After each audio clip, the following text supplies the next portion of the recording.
Put that coffee down. Calling all film fans, want to add a little more fun to your podcast diet? Well, why not listen to the 365 Flicks podcast? We're the lads from Smallville, UK. We love to bring you the latest news, our own special brand of meaningless movie nonsense, as well as a bunch of top fives you really won't care about. I'm Kev. I'm Chris. We're pissy. We're fanboys. We're having another beer. We're the 365 Flicks podcast. You can find us on Facebook, Twitter, iTunes, Podomatic, and many, many others. Also look for us on musingsofageek.com and wickedradionetwork.com. Sick of listening to all those overpaid movie critics? Then tune into the 365 Flicks podcast, your vocal heroes of pissy opinion.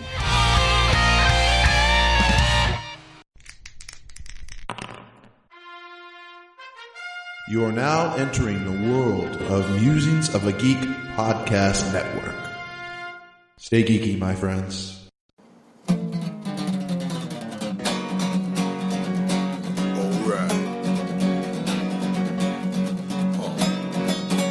It's about comic books and movies. Growing up with Rokusuki. Superman before Zack Snyder ruined him. Man, that sucked. Michael Keaton was the best Batman, while Christian Bale was just deadpan. No one remembers the other ones.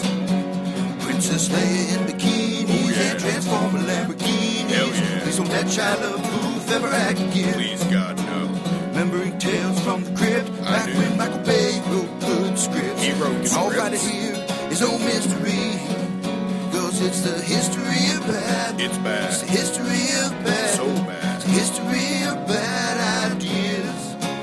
It's the history of bad. It's bad. It's the history of bad. So bad. It's the history of bad ideas. Podcast. Welcome to the History of Bad Ideas, episode number 79. I am Jason. I am Jeff, I'm Blake. And I'm Amy. also known as Babs. Babs is in the building. Babbles. Babs from Culture Babble, the sometimes, uploaded site, is here with us. She's joining us. Scab Jeff Morris is not here this week. He's only been here 3 times in the last month. I know, right? I feel very unloved. You should. You should. Well, Scab Morris may not have been here as much if, somebody didn't go and get sick. Oh, look at me. How dare you, Blake? Or go on vacation. Oh, yeah, wait a minute. I was the only one here, and it felt lonely. That's right. Now that the regular workers are back. Yeah, everybody's back. Scabs. I bet Jeff Morris isn't even real. It's just you talking in another voice. Like, I have friends. They're here with me. Well, I do have a very good impressions. I do very well at that. No, you don't. I actually do your Jeff Morris right now. Well, they had a fucking red dress. I don't get it. Fucking red dress, Steven Spielberg.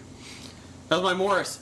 Well, it was better than your Michael Caine. Exactly. I'm not busting that out yet. I think the Michael Caine was better than the Jeff Morris.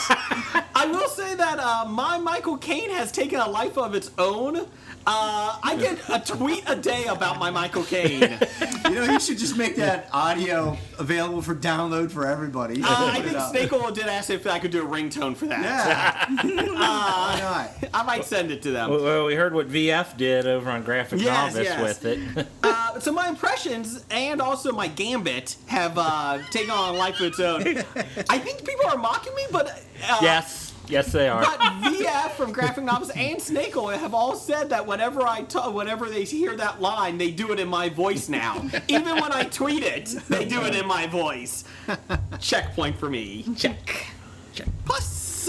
Now they have to do a lot of mispronunciations when they. No. Oh, no, not doing it early. Not doing it. I'm not blowing the load early. Not doing it early. Only when they discuss Iron Man do they need to mispronounce Iron Man? things. Who's Iron Man? Iron Man? I don't know that guy. Iron Man, I know. Iron. The worst is that my wife tries to get me to say it correctly, and I make it worse. She goes, go Iron. No, don't say Iron, say I-earn. Or iron, that's what she said. Yeah. And I go, iron. I can't do it. Iron. No, that doesn't sound right. Iron. It doesn't sound right. Iron The Man. more you say it, the worse it sounds. Okay. Ant-Man. Okay, everybody done talking, make fun of my speech impediment? Nope. Okay. No. Just to let everybody know, we are on nerdly.co.uk. Blake was not here last week when we introduced that. Nerdly co-uck. Yes. So Blake, do not insult any British guys because they have not kicked us out yet. So that's good. Right. Hats off to the wankers. Yeah, that's right. And the cheeky monkeys. And the cheeky monkeys. So Amy's here. Babs is here. Keep saying Amy. Gotta be Babs. Babs is here because she's more British. Not literally British. From Britain. But she likes a lot of British shows. I love everything British except for tea. Oh, like the actual hot tea? Yeah, Okay. and it makes me sad that I don't like tea because I'd be slightly closer to British if I did. Do you like crumpets? I feel like those are just dry cookies, so probably not. Okay. Biscuits. Biscuits? Biscuits. Or how dry are they? Like pretty dry? I get a sense you don't like dry stuff. Well, if it's meant to be dunked in tea in order to be edible, not okay with it. Like biscotti is supposed to be dunked in coffee, not okay. Yeah. Well, and you're also a big soccer fan. Huge soccer fan. Oh my goodness. It was so exciting. Blake, how about you? Yeah, how about that ladies' national I have team? notes. I'll Would just you let like you me guys to go talk. over it now? It actually was pretty damn It was It exciting. was really actually exciting. pretty damn good. You don't see goals very often in the first 2 minutes, Or in soccer. or within the first 6 minutes, or within the You want me first to go over 15 my minutes. notes on it now? Carly Lloyd, game of her life, She had a hat trick by the half. by 15 minutes. Yeah. 16 minutes. 16 minutes in. And yet she couldn't score anything else after that. That's disappointment. They pretty much stopped playing aggressive offense at all after that. So it's kind of like softball was the 10-run. You know, they got a nice lead. Let's just do station to station. Yeah, from right there after that. they just got a goal to like offset every goal the other team got from there on out. It was just like, you got one, we'll get another one. Just Okay. to keep that ratio the same. So, do you guys want to talk about it? You got like a whole page Do of you notes. want me to go over it? No, I we're was not gonna going do through it that. in News of the Geek. It's News of the Geek. No, that's not News of the Geek. Yes, it is. Oh, jeez. I will read this in News of the Geek. We're trying to be in less than a 2-hour show. I'll read it really fast. Your News of the Geek is always long, and then you summarize. That's what I'm going to do. Okay. Isn't that what culturebabble.com's for? Yeah, that's true. That's actually a blog post you have right there. And we're actually getting I a should Culture take a Babble picture. blog live on our podcast. I should There you take a go. picture of this and post it. This is my blog today. So I saw they were winning just by the Twitter updates, and I was like, I don't know why people are tweeting this. Because people tweet everything. Yes, that's true. That was a big deal.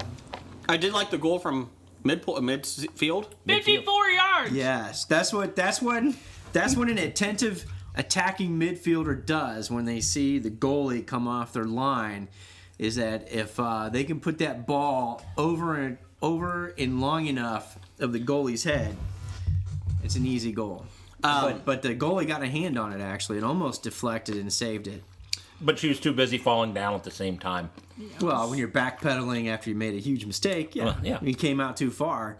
And that's what happens when you intercept the ball in the midfield and you got a good attacking midfielder, and Carly Lloyd was just on her game. About 15 years ago, that would have been worth 4 points in the indoor professional soccer league. Cincinnati Silverbacks. No, you're thinking of the XFL. No, Cincinnati Silverbacks. They no. were a professional indoor soccer team, and I actually went to a lot of their games because it was indoor and they played music the whole time and it wasn't boring. A lot of Bon Jovi. They did. But they had a 1-goal line, or 1-point line, 2-point line, and a 4-point line. Really? Midfield was 4. So that would have been worth 4. That would have been exciting. Yeah. How come that's not like that in World Cup? It is exciting. Goals aren't the only thing you watch. Oh, okay. Yeah. That's your American mentality. I know. I mean, how do you watch hockey and hate on soccer? That's my question. Because soccer, there's But everything you too big say of a about field. hockey. Too big of a field. No, it isn't. No, it's not. That's what I'm saying. You time out. You asked me a question. All My right, opinion. that's your. My opinion is that's too right. big of a field. You're Your entitled to opinion your is wrong opinion. stupid. Well, I never said it was a smart opinion. Okay, it's soccer. Why are you asking me soccer things? I got a lot of hostility. I got 3 people looking at me, very intense. Wow, sorry everybody. My God. You're on the wrong end of the argument tonight. Yes. So, anyways, But how about for our listeners in the UK? Yeah, there they was no love Scottish soccer. and there was no Welsh, but there was the English. The English national team, I did see how they lost. and it could have been a U.S. versus England day after the 4th of July. How awesome would have that been?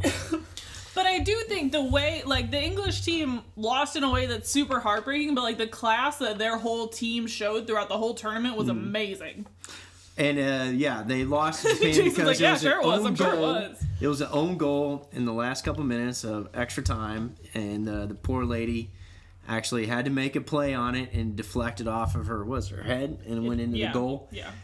And you can't fault her because she's got to make a play. I thought it was her foot. On it. Might have It was off leg. her foot. Our- It was off her our foot. own The goal- U.S. own goal was off the Our own head. goal was off the head. Okay, off the head. Okay. But, heartbreaking. England could have been in the final if they had survived the overtime or PKs against Japan. It just made it so much better thinking back, to the U.S. defeating Germany, then going on to defeat Japan. Just gives you a World War II feel again. Yeah, exactly. I saw those. We did all of our commentating as if it was World War II. We talk about peaking at the right time. It definitely helped. Was Japan, not to take anything away from them, and as somebody has no clue what's going on, was Japan, should have been there? Were they They're good? the defending They're very good. champions. Okay. Defending champions. They came into the tournament number 4 ranked in the world. Okay. A very strong and fundamental team. Okay. And they got their own version of Wambach with, what's her name? Sawa, something or other. Her last name is Sawa. I don't know her first name. Sawa, yeah. Would you have been? Are you happy at the end when Japan beat England? Were you happy that they beat England, or did you want England? I personally was cheering for England. No. Who would have been easier to beat? Do you think? Oh, I don't know who would have been easier. I Was don't think England it's better, I don't think it's a question of who would be easier. I like that we played Japan because it was a replay of the last World Cup that we lost, Be a and better this time story. we won. It was sort of a redemption for our team to beat them when they beat us last time. Okay. I was just cheering for the English-speaking countries. So Yeah. I like it. I like England. We love England. Anglo-centric. If it was England, it would have been better if we played them on the 4th of July in the Commonwealth. That would have been pretty funny. When did they play? July 5th? July 5th. Oh, okay. So you're saying is we should have lost the game and then played England on July 4th for the That's right, for the consolation third place game. team. For third place. Okay. So anything else we got going on besides soccer? My sister just had a baby 20 minutes ago. And why are you here? She doesn't like me. Dedication. Oh, okay. They've got a son and they wanted to have family time at the hospital before anyone visited, so I'm gonna go over probably tomorrow morning. Oh, okay. Understandable. So, Okay. Yay. Anything else? That was exciting. that's my big news. Okay. I don't have any news to compare with that. Okay. Your kidneys are functioning this week? They are. Okay, good. Bowel movements are good? They're there. Okay, good. That's good. They're That's there. good. That's good. Bowel movements are good. Okay, that's good. Yeah, exactly. You obviously did not hear. I did Okay, hear yeah. it. It made me uncomfortable. Yeah. Blake, did you have anything to say about Nichols' appearance? Yeah, past couple of weeks here. Yeah, Listening you missed to you it. guys, feeling left out and lonely. We That's what you missed get for going on family vacations. I know, it's horrible. and seeing your daughters play soccer. How dare you? Exactly. Yeah, and diving, all that kind of fun stuff. Yeah, You went scuba diving? yeah. Great. Yeah, Nice. so, this past week, tried hitting the Big O. That's not orgasm, it's called I was wondering where it's we're called going. Oriskany. Hey? USS Oriskany is a former aircraft carrier that they sunk off the coast, about 25 miles off the coast of Florida, there in the Gulf Coast off of Pensacola. Okay. So, second attempt in 3 years to get out there. Every diving day we go out there, it's great until we go to the Big O, and then the bad weather cancels the trip. Ugh. So, next time I do it, I'm going to schedule like a Big O like 3 or 4 times during the week. And that way, if I miss it the first time or second can time go. or third time, I got these others back up to go do. Okay. But I did have a shark scare for my last I was last about to ask dive. if you saw any sharks. Yeah. So the Big O was canceled because the sea state was too bad and the weather was getting bad. So we came back in for what you would call like a mid-shore dive. And so we're down on a dive wreck called the Peak Tide 2. And it's another small little artificial reef that they created out there. And so my father-in-law and this other guy were doing spearfishing, and so I was just hanging out with them up by the cabin of the ship, and the master diver, the dive master's there, and some other guy that, I don't know, he's putzing around there.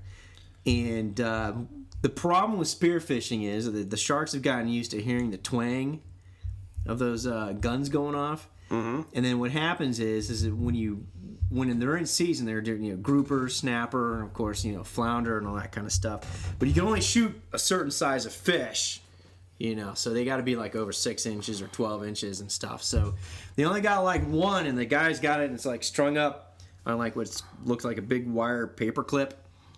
So when you kill your fish, you take them off the spear, and you run its gills through like the big giant paper clip, and you clip it. So you'll hear a lot of divers that do spearfishing that when they're doing this and sharks show up, sometimes the sharks start getting close and they'll like bump you because in the shark's mind it's like, I know that smell, I eat that smell. And a lot of times they start getting too close, divers will just take the clip and there's like, yank all the fish off, or they got like a net bag. Just give up and say, yeah, just throw it off their body as far as they can out into the water. In order not to get a chunk taken, because the shark's not going to discern between your hip and arm versus what he knows to be as a natural fish and natural food. So we were out there, and visibility was probably only about 20 feet underwater, and about from 20 to 25, it's like hazy, like clouds, like heavy fog, and then beyond that, it's like a solid blue cloud, basically, because you can't see anything, blue-gray cloud. So I was just floating around in about 75 feet. I was staying above the thermocline, which is, the warm water divides the cold water, because I didn't want to get cold anymore, so I was hanging out there. You just want to be toasty. I just want to be toasty. That makes sense. Without peeing in my wetsuit to stay warm. I don't blame you. Yeah. I don't blame you. So I'm up there, and the master diver, the dive master's floating out there, and I'm watching the two guys spearfish, and then all of a sudden, out on the edge of about 20 feet and cloudy, I see this big shark go whoosh clockwise around me, and I went. You're done. I was like, oh shit! I think that was shark. It was a big shark too. Did it have the Jaws music behind you? No, oh, not okay. yet. Okay. Not yet. And then I was watching, and then whoosh, the gear that goes by again. And then so I have a little light, so when if I'm looking down dark things, I got a little light, and I take my light, and I'm like shining to get my father-in-law and the dive master's attention. And I look at it, and I give him the shark signal, and look at him. They're almost on cue. Whoosh! There it goes again, and it's got those lampreys, with them. No, yeah, little sucking stuck to them. things. Yeah. Well, yeah, one of those things tried to suck on my chest going down the dive line. I about freaked out. Remores? Yeah, lemures. Look at you go. Those things got like a flat head, and they'll suck on there. And that little fucker trying to suck on my chest when I'm like pulling myself down the dive line, and it freaked the hell out because I'm looking ahead, and all of a sudden I feel this thing on my chest, and I look down, and it's like this little thing's like ah, I'm like ah, and then it took off. And then I'm continuing down the dive line, and I feel something on my fins. I look back, and there's two of them suckers on my with my fins, trying to come down. Why do I feel like you're like the Luke Skywalker in the trash compactor from Star Wars? What was it? Ah, shoot it! Well, the scary thing was the shark goes by. Then I realized it went by again, and when I pointed it out, and we started looking at it, I realized how small of a field of vision I have in my goggles, because it's like you got like tunnel vision, and then you realize. These things suck. Yeah. So you took the goggles no, off. No, and then it went by again. I was like, wait a minute, that was too quick for that circle. And I was like, I go to the dive master and I go, 2 sharks? And he's like, yeah. He's shaking his head like, yes. And I'm looking again. He's like, whoosh, another one too quick. I'm like, 3 sharks? He's like, yeah. And now he's starting to worry because I see his eyes are a little panicking. So we got everybody together. And these sharks are like whoosh, whoosh, whoosh, and coming around. And this guy's got his fish on his hook, fish on his big clip there. And I'm thinking, well, release the chum.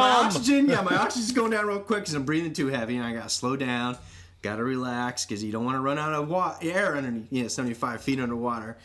Because you still got to go up do your safety stop at about 20 or 15 feet for 3 minutes. You got to stay there so as you don't decompress, get nitrogen poisoning, right? You don't want that. So we got all together, and this idiot who was with us decided he went up the dive line by himself, which is a big mistake. When you have 3 bull sharks circling you. You ever see what a bull shark looks like? He's got horns. Go like no, and nose ring. No, he hates the color red. Most of the time, yeah. Good thing I was wearing black and black. Bull sharks most of the time will leave you alone, but if they're hungry, and especially if you got a dead fish next to you, that's not a good sign. And especially when they start circling around us like they were starting to do and staying out in the haze. And it's like, okay, so the thing you want to do is you want to go up in a group and you stay together because if the shark attacks you, that way you can leave the guy that got attacked and get to the surface yourself. No, I'm kidding. No, that way if something happens to you, you got other divers there to help you out. Mm-hmm. You know, so, but that one guy was an idiot. He went up by himself, and I'm like, good knowing you, buddy. See you later. But no, fortunately, and then he got eaten by a anybody. shark? Yeah. No, fortunately, nothing happened. He's dead. And he's dead. And dead. But no, that was pretty scary. If you ever see a bull shark, about an 8 to 10 foot bull shark, and all of its swimming around, circling, the others were pretty smaller, probably about 6 foot.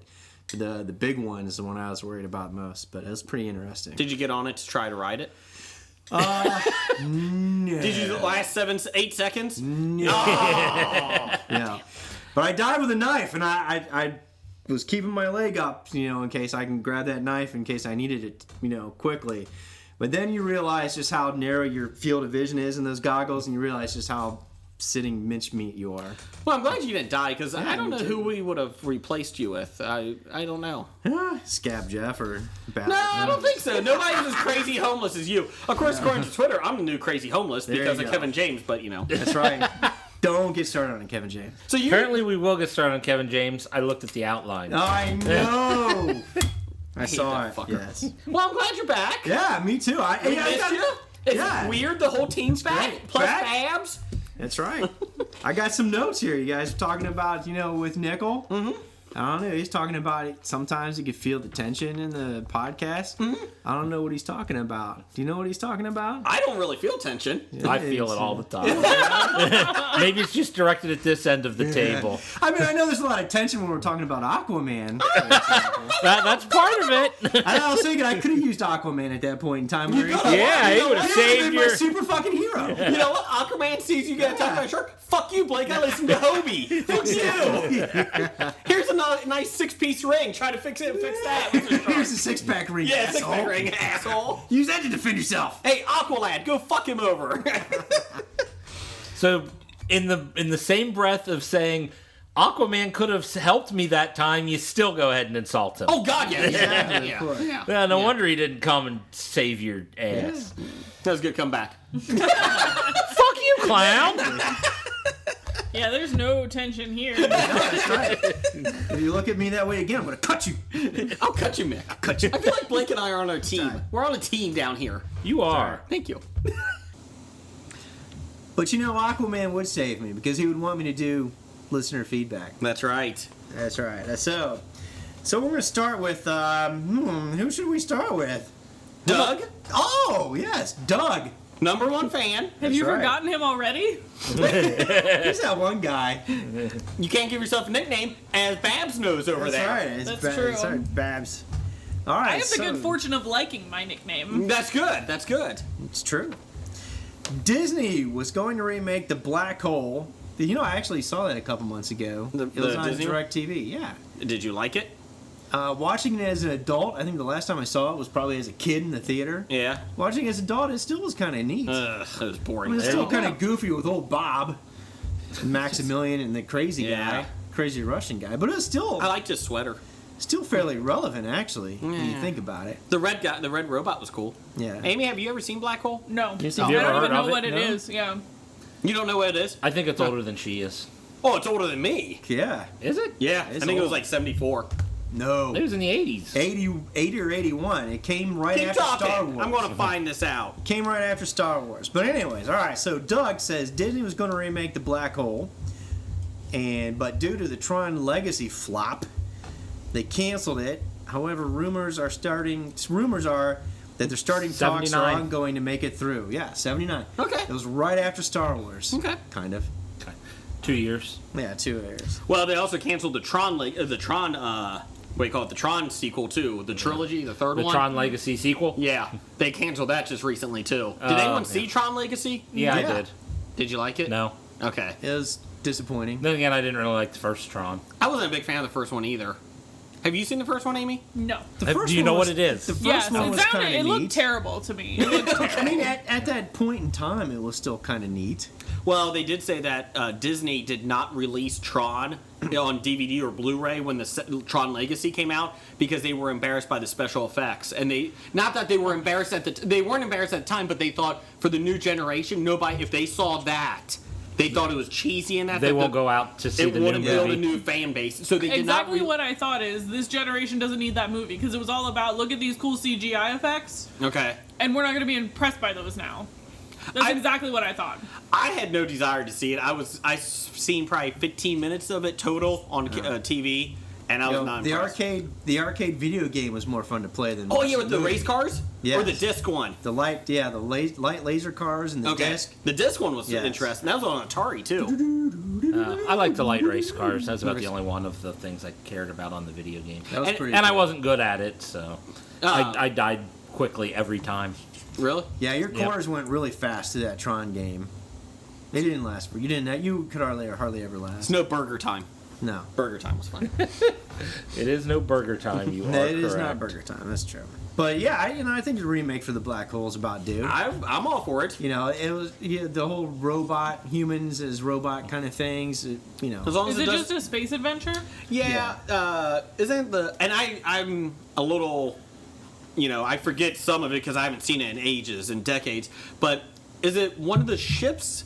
The bad guy's ship is just floating out there, and they go to see it. Yeah, is that what it was? It was a scientific research ship that they thought was lost. They were sent to, I believe, to go observe this black hole, and the recent ship basically has, where the heroes come on it. They had some kind of problem, and they come across the guy's ship after X number of years, after they thought he was gone and dead, and they dock there for like emergency repairs, and it's like one of those classics, you dock there, now he wants to keep you there, and there's a woman with him, and he falls for the woman, and the old computer, old robots versus meets the new robots. There's a big giant red robot with a laser thing on top. There's a whole bunch of robots. Where my lasers at?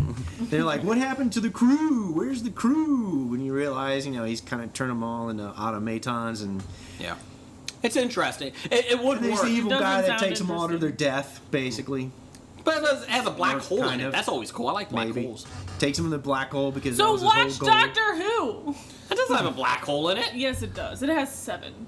Really? 7 black holes? Probably. Oh, well, then you're lying now. It definitely has more than one. I'm not against Doctor Who. All right, weren't we reading listener feedback? Listener feedback. Okay. So anyways, that's black hole. All right. So why is there a push to have women direct female superhero movies? Seems sexist to say they can't direct the male films.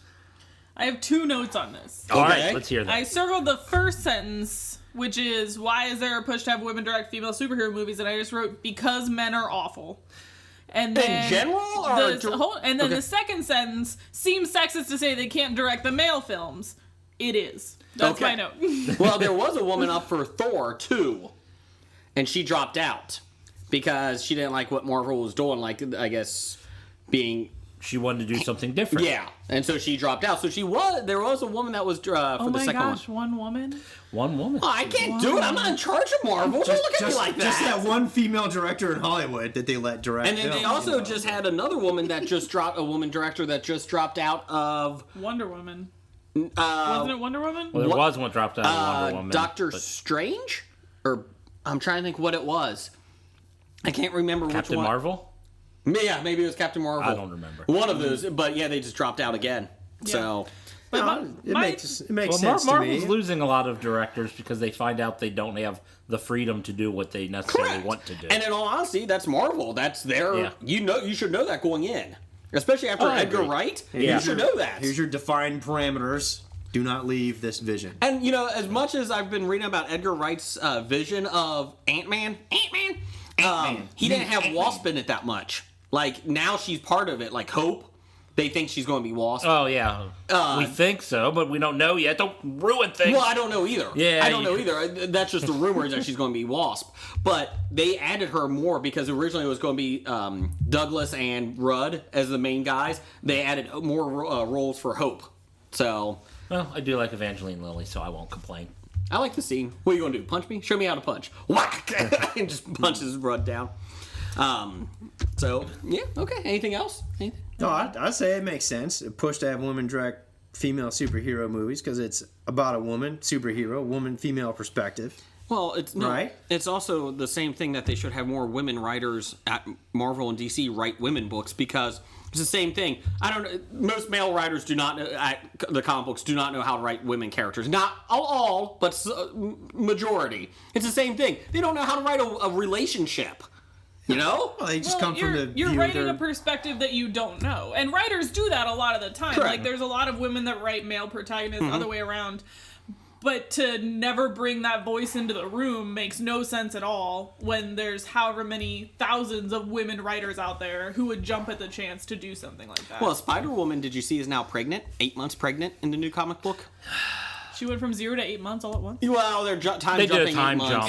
Is she gonna lay eggs? Are there gonna be a million of them? Is it spider babies? That would be cool. That would be awesome. But the first thing that Marvel was talking about, which I thought, there's Dick. Well, I'm not trying to go all, feminist, all that, just because Amy's here. But it is funny. The first thing they say is, "Who's the father?" Who cares? Technically, it should be Luke Cage because he's a badass, and Luke Cage is married to her. And only badasses impregnate women. That's right. One, never apologize for being a feminist. Well, I will. Well, you will if you're a man. That's right. Yeah. That makes none of the sense. Makes perfect sense. How? No, See the hostility? The tension? Blake, how you doing? No, I think please go ahead. I think they're pushing to have women direct those movies because when people come back and watch the movie and say it's sexist and awful, they want to be like, well, a woman directed it. Yeah. I think that's the real reason. But I am very jaded.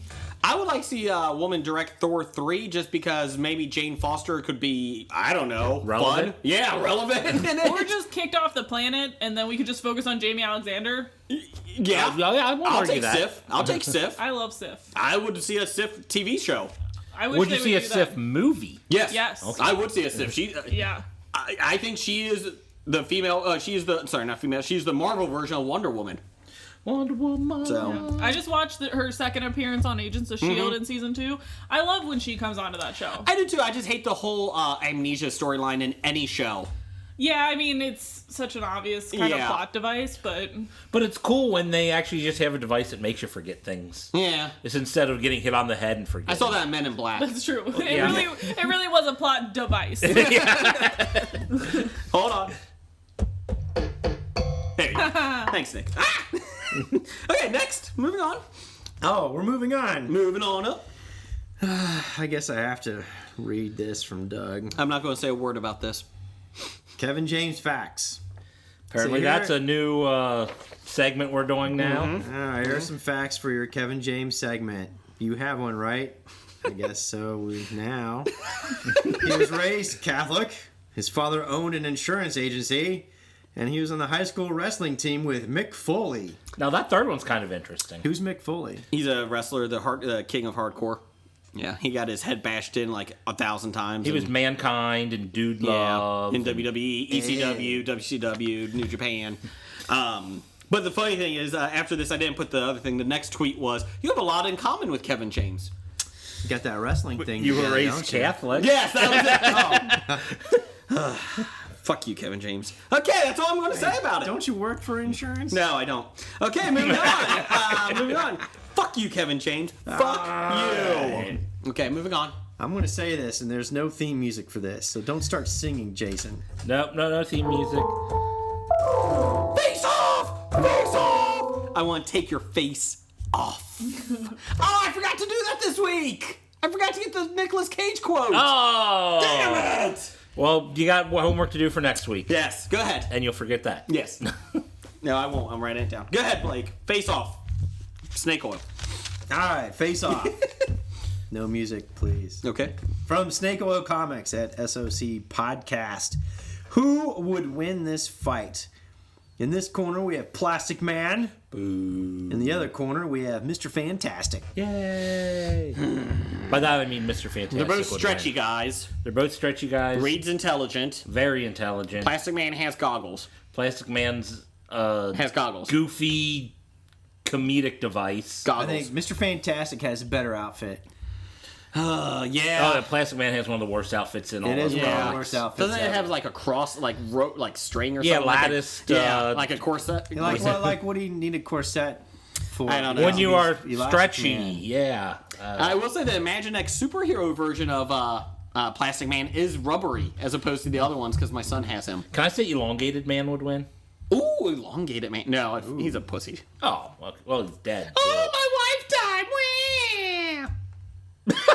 Okay, after your wife dies, we'll see how you react. No, I'm not saying. Oh, come on. We all know I'm not going to outlast her. I mean, hit 30. I'm going with Reed Richards. He's more intelligent. He knows what he's doing. Yes. Amy, just weigh in. Doesn't matter if you He know would them or just not. use science to win. He's got a cool name, Reed Yeah. Richards. I'm gonna say Mr. Fantastic because Miles Teller's playing him in the new movie, and I like him. What was Miles Teller in?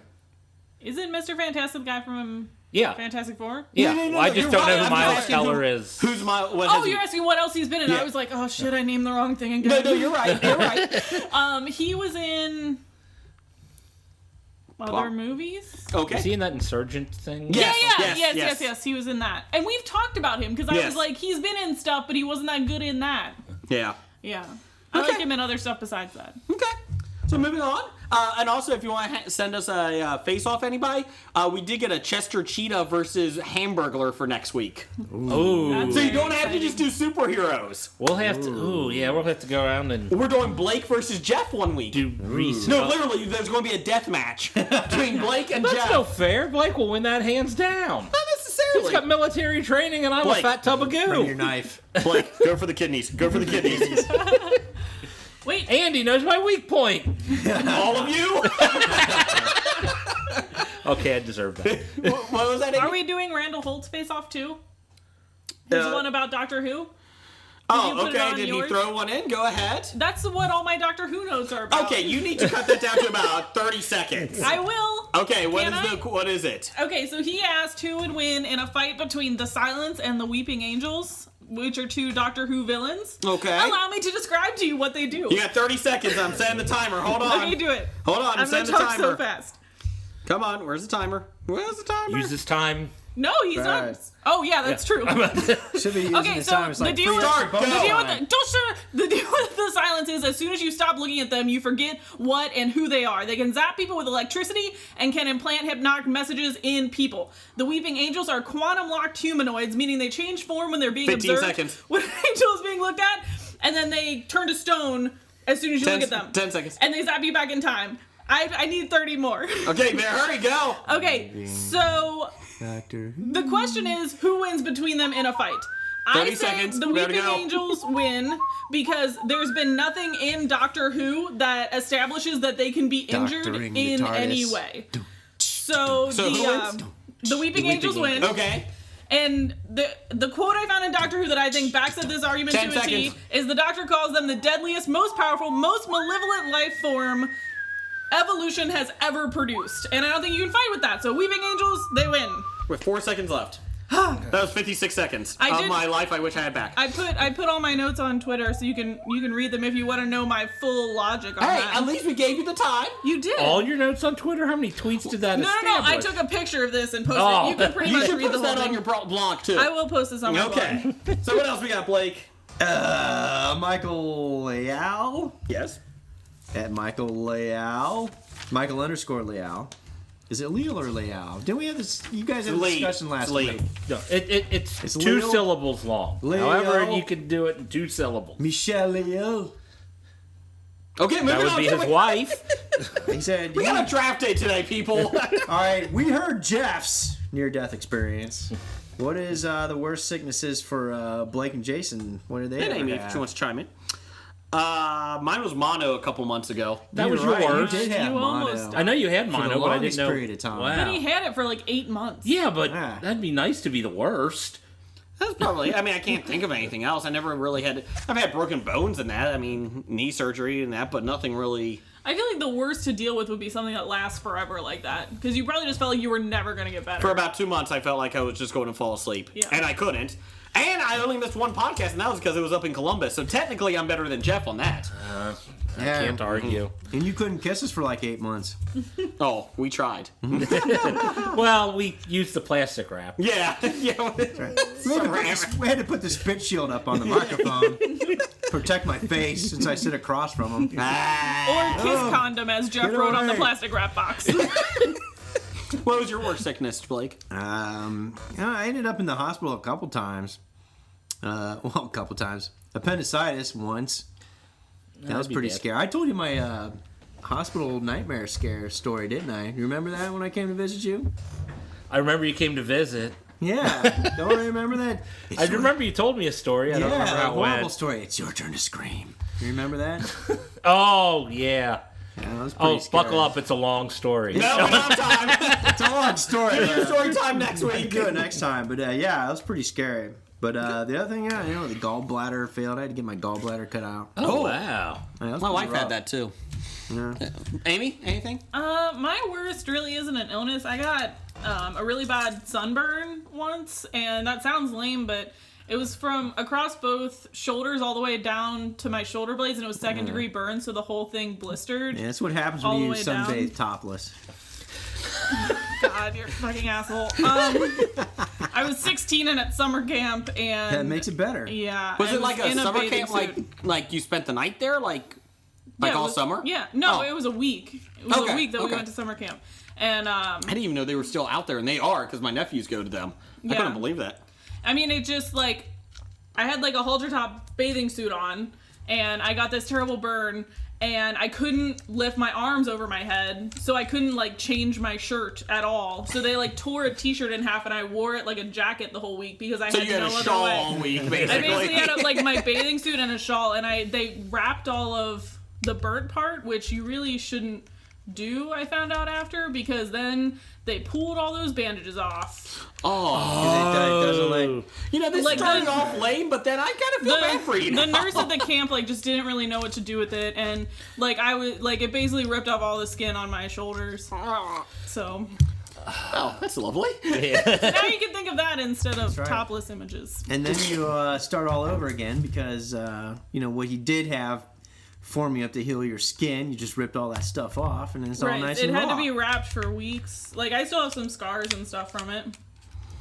Well, thank you, Michael, for these depressing stories. Really hitting some depression this week. And next week, when did you think of killing yourself? Thanks, Mike. Right this minute.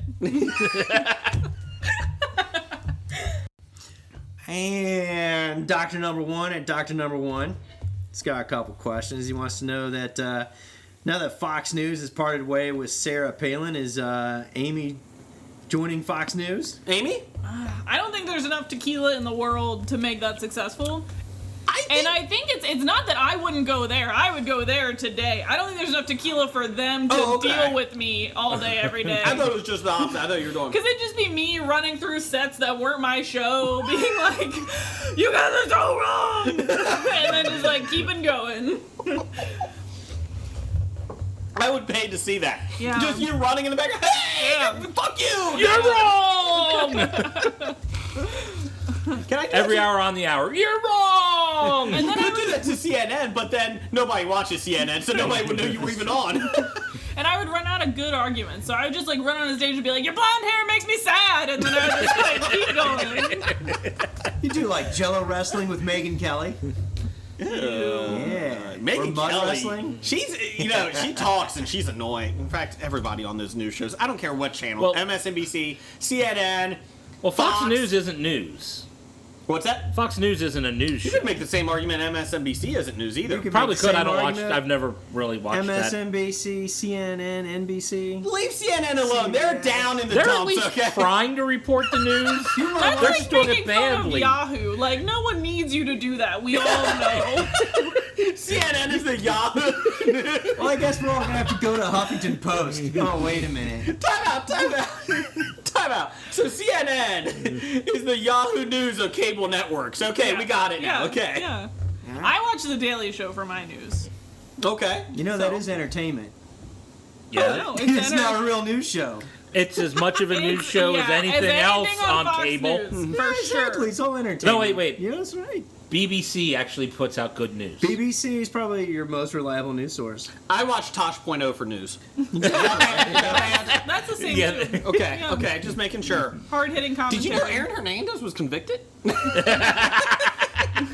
Just check. Yeah, exactly. Okay, sorry. Okay, Yeah, moving on. and that's the sad part. People mistake open editorial and activist journalism for news. Well, what's the argument against Exactly. all the 24-hour news channels? They have 24 hours to fill. Gotta talk about something. Yeah.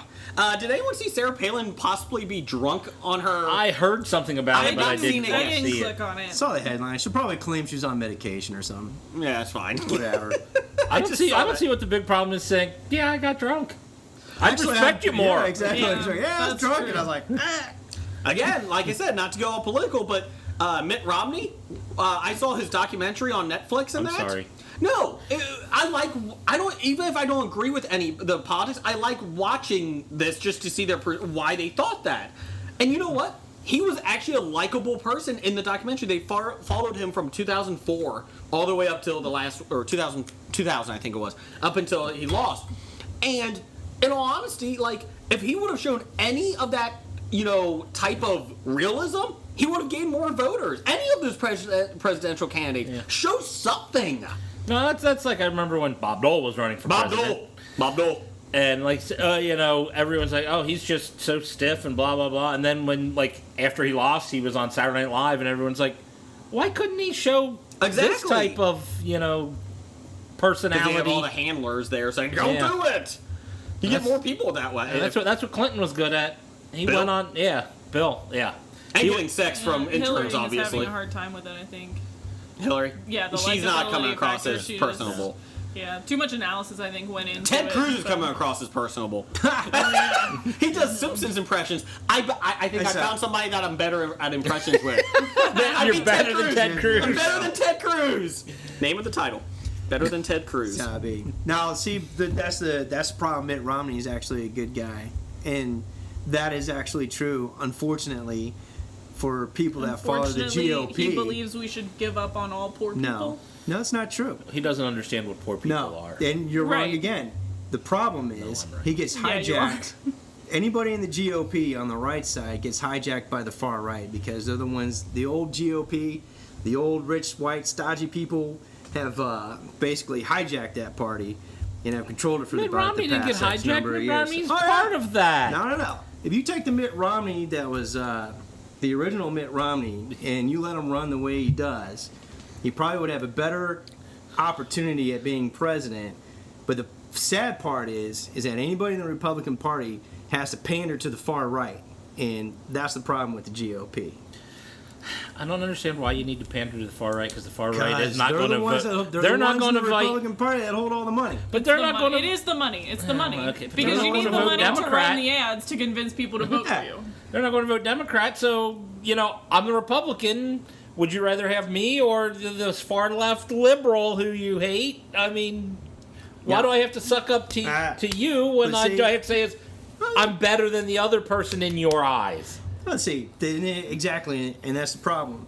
The problem with the far left and the problem with the far right is anytime that there's a shift in Congress or a shift in the presidency, they're under the delusion that people are joining their party when it's in reality, it's the extremists in both parties that are pushing the center back over the other line, or back over to the left, back over to the right.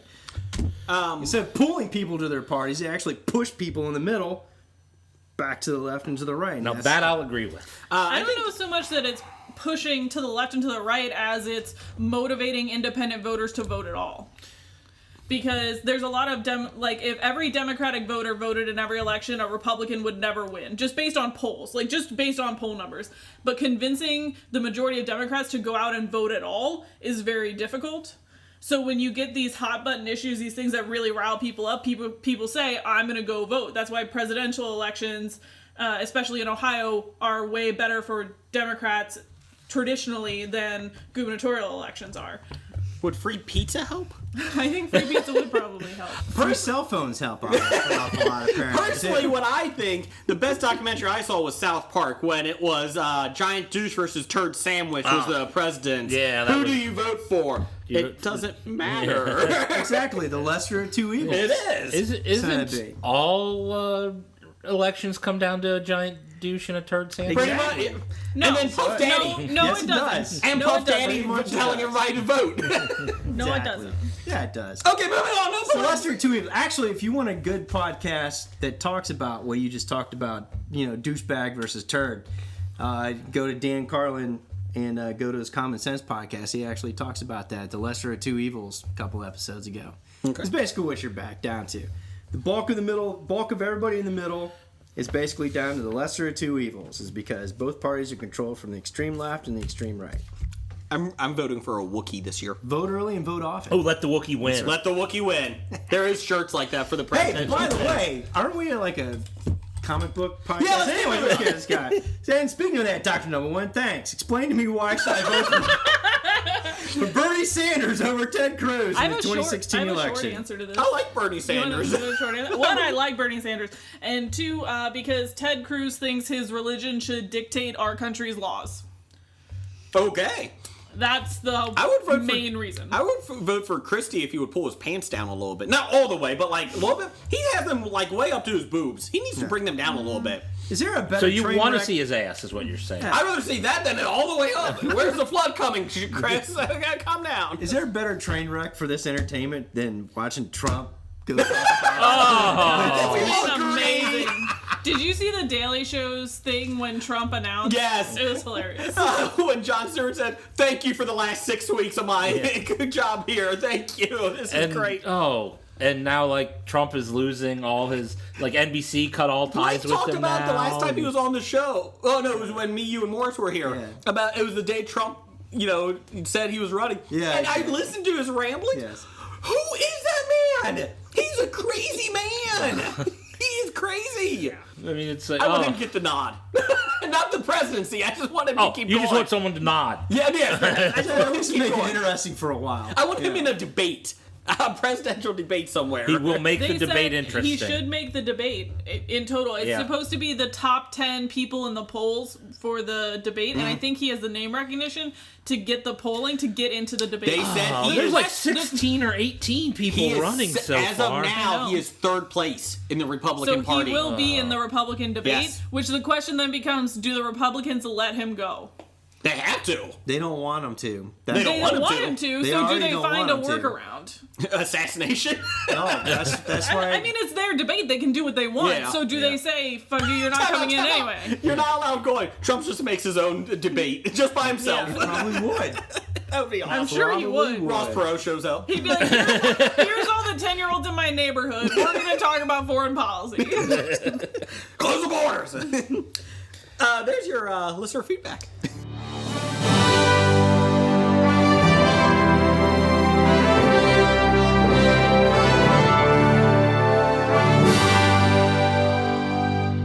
Okay, draft day. If you're new to the show, especially if you're on nerdly.co.uk, welcome.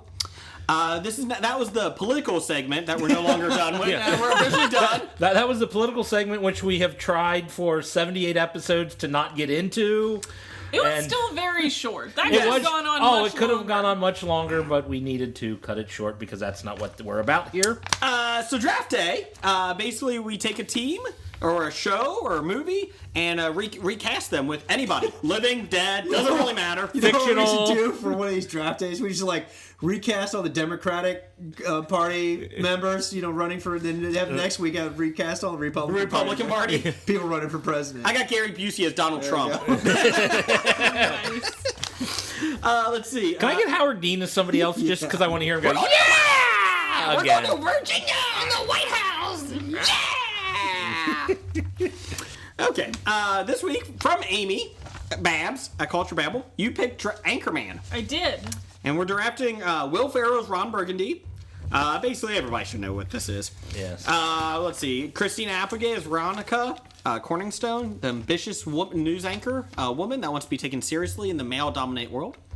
Paul Rudd as Brian Fantana, The oversex reporter. The man on the street. Sex Panther. 60% of the time, it works. Every time. Steve Carell as Brick. You know, I killed a man with a trident once. I saw that. You should probably lay low, find a safe house somewhere. I love Lamp. I love Lamp. And David Ketchner as Was it? Carpet. Oh, sorry. As Champ Kind, cowboy. He wears cowboy, most chauvinistic member of the news team. Okay, so Amy, you go first since you're the guest. Ooh, okay. And you get to pick any round. The rule is, everybody, if she picks somebody, we can't pick that person. Okay. And it can be fictional, non-fictional. We So really don't pick anybody I have. Okay. No round way. one. Even Kurt. Who's your first round pick? My Anchorman, Will Ferrell, is Beethoven. The dog? The dog. Oh! I thought you meant the composer. It kind of looks like it. What if I did all classical composers? And you'd be like, what And the hell? Mozart is Brick Tamlin. Don't say that. I have Mozart for my Brick. Oh. So, big... He probably would be the Brick, I think, Mozart. Sorry. Big, hairy, overly emotional, a little slobbery. You put It a sweater all on and it fits. kind of looks like it. Yeah. Don't you have a St. Bernard? I do have a Do you St. call- Bernard. do She's you call him amazing. Ron? It's a her. Oh, do you call her Ron? No, her name is Tala. Oh, okay. You knew this. I know. I was just asking. You know, you could call her Rana. Yeah, no, Talladega. No. I get it. Okay, so that's not a bad one. I don't think anyone's going to pick the dog. Are you picking all dogs? No. Oh, all animals? I feel like she is. I feel like Bubbles is going to be Brick. Who's Bubbles? Michael Jackson's monkey. Oh, I don't know what that is. Michael Jackson was a pop singer. He died. His hair caught on fire first, though. No, he's not Luke Skywalker. He had more than one hand. He only wore one glove. Oh, I thought it was because he only had one hand. No. No. Who wants to go next, Blake or Jeff? Jeff. Okay, Jeff wants to go Woo! next. That's all it takes. I'll go with my Ron Burgundy, too. Ooh, run on Ron Burgundy. Ron. I'm going to pick Alex Trebek. That's fantastic. With the mustache, though. He has I like that one. mustache. I like that one. I like it. That's very good. Okay, Blake, you can go next. I'll go last. Yeah, your first round pick's got to be Ron Burgundy replacement. Nope, not for me. Yeah. Not after all you That's fuckers right. picked. I'm good. Exactly. After we Yeah, all because pick we you, should stole be yours good. with Alex Trebek and Beethoven. That's right. After our 3 picks, there'll be nobody left. So you're Pat like, Sajak. all right, we'll just. Pat Sajak. So you'll go to your number 2 pick, which will be your number 1. Oh, it's gonna be because, awesome. you're gonna Trust be me. fine. Just fucking pick.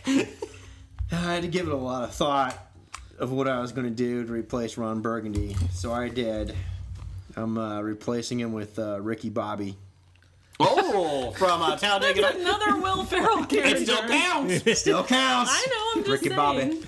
Why do I feel you're going to replace them all with Will Ferrell characters? He texted me before coming to the Bob studio like, this top 5 in this draft day sucks. Oh, I love the top 5. I thought I liked top 5. My number 1 pick is Christina Applegate's character, Veronica. Veronica Corningstone. The only person I thought of that would do really well, I went old school, Jane Curtin from Saturday Night Live. I thought of that one. You're That's a a slut, good Jane. pick. What was it? You're a slut, Jane, or what is that? Jane, you ignorant That's slut. what it is. That's what it is. So I went with Jane Curtin. That is a good pick. I was close to picking all Saturday Night Live, former Saturday Night Live news anchors as my team. Hi. That would have been good. How are you? That's what I was thinking about doing, and Jane Curtin would have been there, but I went a different direction. Oopsie. I think you could have wiped somebody's draft out if you did go that way. I don't know what you're talking about. Oh, it is a snake draft. So what's your second round pick? It's not snake It's not draft. snake. Yeah, it is. Go. What's your second Can't one? we do Go snake? ahead. Yeah, that's right. Snake draft. We've never done snake on draft day. We never talk politics either. That's how you do fantasy We're football. doing draft. We're doing draft. We're doing a snake. Snake draft. Okay, my You're second getting back screwed around. in this one. Yeah, what the hell, man? No, you won't. You'll get back to back. Don't pick all my second dogs round pick for is no Paul, reason. is Paul Rudd's character, Brian Fontana, the oversexed field reporter, egotistical, arrogant, Chevy Chase. I'm going Chevy Chase. I like it. There you go. That's my second round pick. Next. Blake. Oh, that Blake? goes back to me. All right. Well, I'll tell you what. I'll replace my Veronica Corningstone with probably the only woman I could think of. And it's not Hayden Panettiere. He grinned as soon as he said that. The only woman I can think of. Amy? There's only about 3.5 billion of them on Earth right now. Is it the Queen of England? No, it's Kelly Bundy. I actually did think about doing. Wait a minute, that's Christina Applegate's character. What, you just caught on, Jay? I sense a theme. I don't think you're trying. Some people just like to watch the world burn. No, you can't take that from me. Oh, throw a croissant at you, it's a miracle. All right, well, Jeff. I think I'll go ahead and take my brick about now. Okay. Brick Tamlin. Because this guy is on television all the time, and he hasn't said anything intelligible that I've ever heard. I picked Bill O'Reilly. I love it. That was the name in my head as you As were who? describing it. Bill O'Reilly. No, as who? Brick Tamlin. Okay, that's a good one. Okay. I like it. Love it. All right, I'll do my Veronica Corningstone, Christina Applegate, and I will replace her with Leslie Knope of Parks and Recreation. Okay. Well, Who also did Amy Poehler. Amy Poehler, who also did the news on Saturday Night Live. There you go. Okay. I like it. Well, round 3, Amy, we're snaking back. Snake. Oh, God. Snake draft. I'm not Fantasy prepared for football this. style. Okay, my champ kind is Air Bud, which I think is a spot-on pick. Is Air Bud chauvinistic? Yes, Can he wear a cowboy hat? it would be adorable. They could cut holes out for his ears. Yeah. Okay, so that was your third round pick? Yep. Okay. With a little chin strap. Air Bud. Well, my third round pick, I'm also going with my champ kind. Okay. I'm picking the chauvinistic Rush Limbaugh. Ah. Loudmouth, chauvinistic, into sports. He was on Monday Night Football there. I like Dave Ketchner better. Well, yeah, but You know who was originally supposed to play that role? John C. Reilly. But he was held up on filming Chicago. No, Aviator. So he couldn't do it. He was an aviator? Aviator. Yeah, with Leo. Oh, Leo. Yeah, and Martin Scorsese. Well, that sucks. Was that Scorsese? That's Scorsese. Yeah. That sucks. He could have been in a movie. Yeah. Would have been good. What's yours? We're going third round draft pick. Might as well go do my Paul Rudd, Brian Fantana. Okay. And I was thinking I'm probably going to have to go with Ant-Man.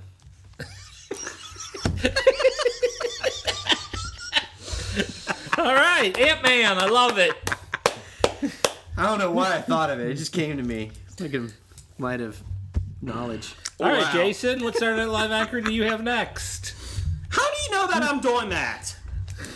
Well, you're not now. You're changing it. Tell us who you're going to pick, and then we'll film I'm going the SNL Champ. character that you Champ. think is going to be. Champ.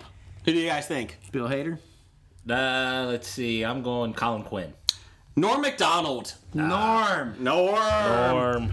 So, chauvinistic, kind of an ass. So, Norm Macdonald. Yeah, going a little bit of Norm Macdonald. Was that your Norm? Yeah, Okay. all of us sound like Colin Quinn. We are awesome at this. My next pick is... You guys should have your own radio show.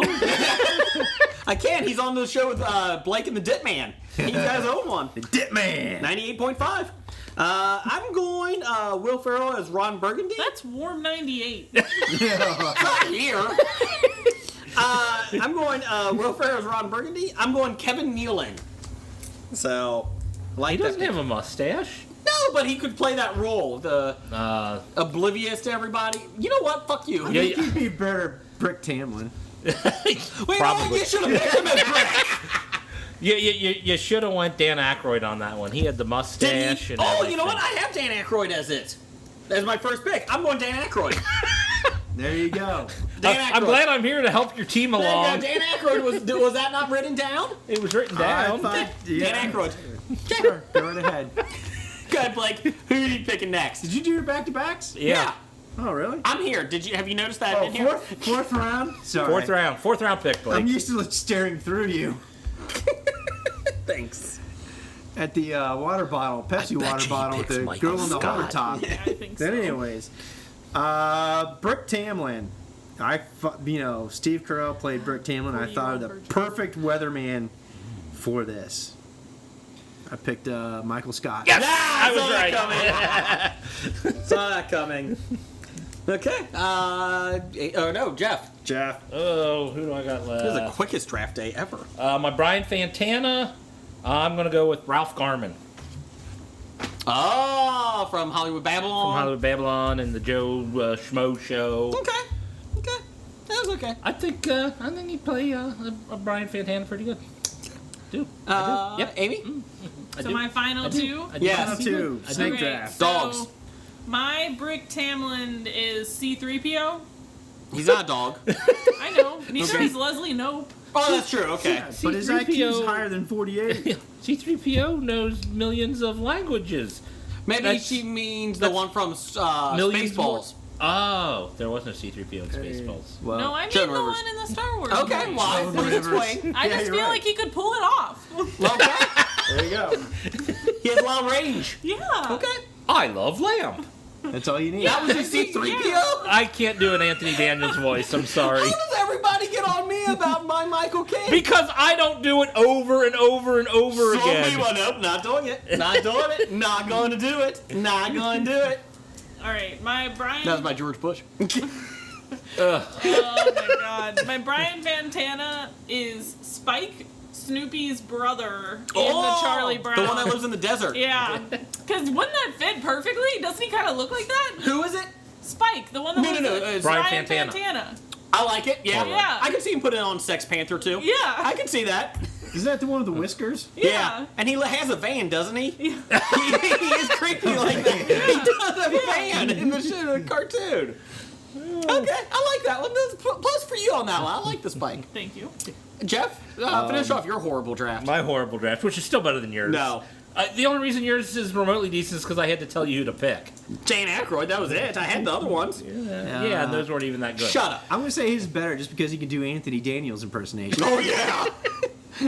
My Veronica Corningstone. That's R2-D2. I know. asshole.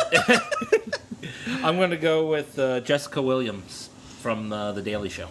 Okay. Oh, nice. I like that. I think she, she's the one trying to get ahead, has ambition, and I think she would Which fit one the- is Jessica Williams? Pour yourself a cup of ambition. She's the only Yes. woman left on that show now. Yeah. Yeah, now Samantha. Yeah, I She's didn't realize Samantha African-American Bee one left that until did I the, was doing this. I went, Yeah. Cat calls. She was going down the street with the cat calls. You don't see it. Okay. Moving on, Blake. You should Google it. The She is Catcall funny. one is. She is the senior youth correspondent and the senior Beyonce correspondent. Those are her official titles. Yeah. All one and the same. Yeah. So it's my last. Yeah, so we're pick. waiting. This is my value pick. Right? Well, we're waiting. I want to go. My home. David Koechner, champ. Yeah.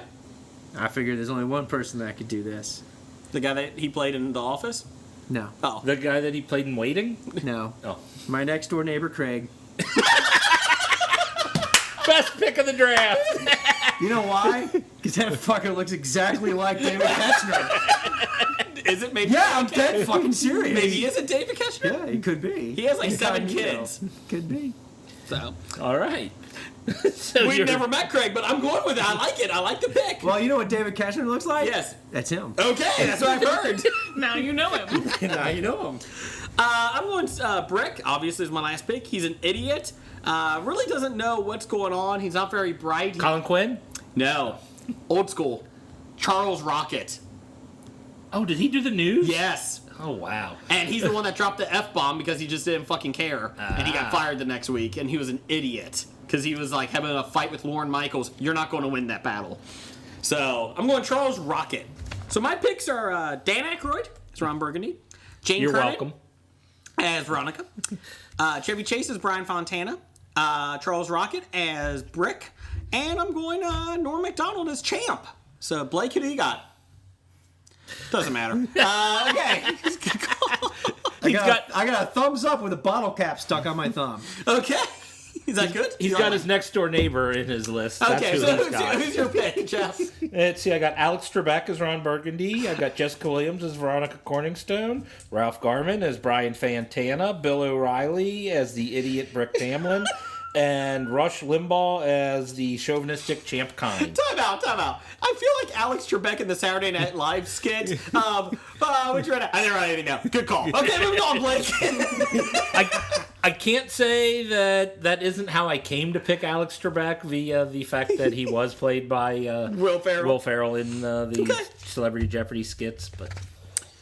Amy, just finish this off. Please get me out of this segment. Beethoven, Leslie Knope, Spike, C-3PO, Airbud, best draft of the day.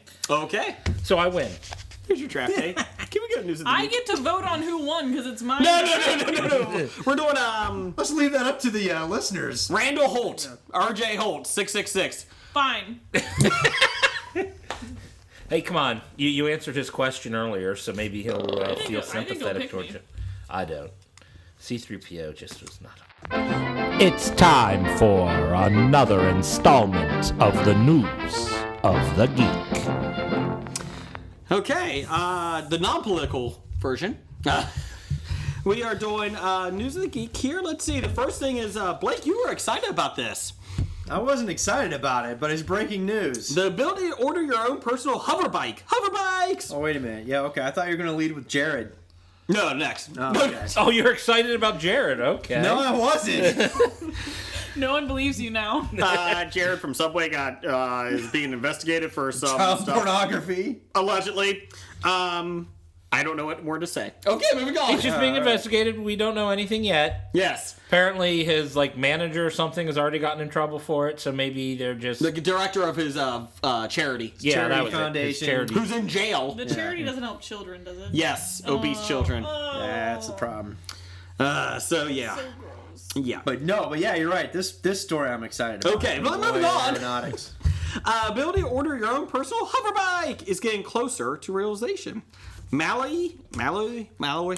Thank you. Aeronautics, the UK-based firm, is developing a machine and has interest from the U.S. military. Hoverbike is remote-controlled versions of which are already flying. The remote-controlled versions are flying, sorry. Is based on drone technology, powered by 4-bladed fans and protective casings.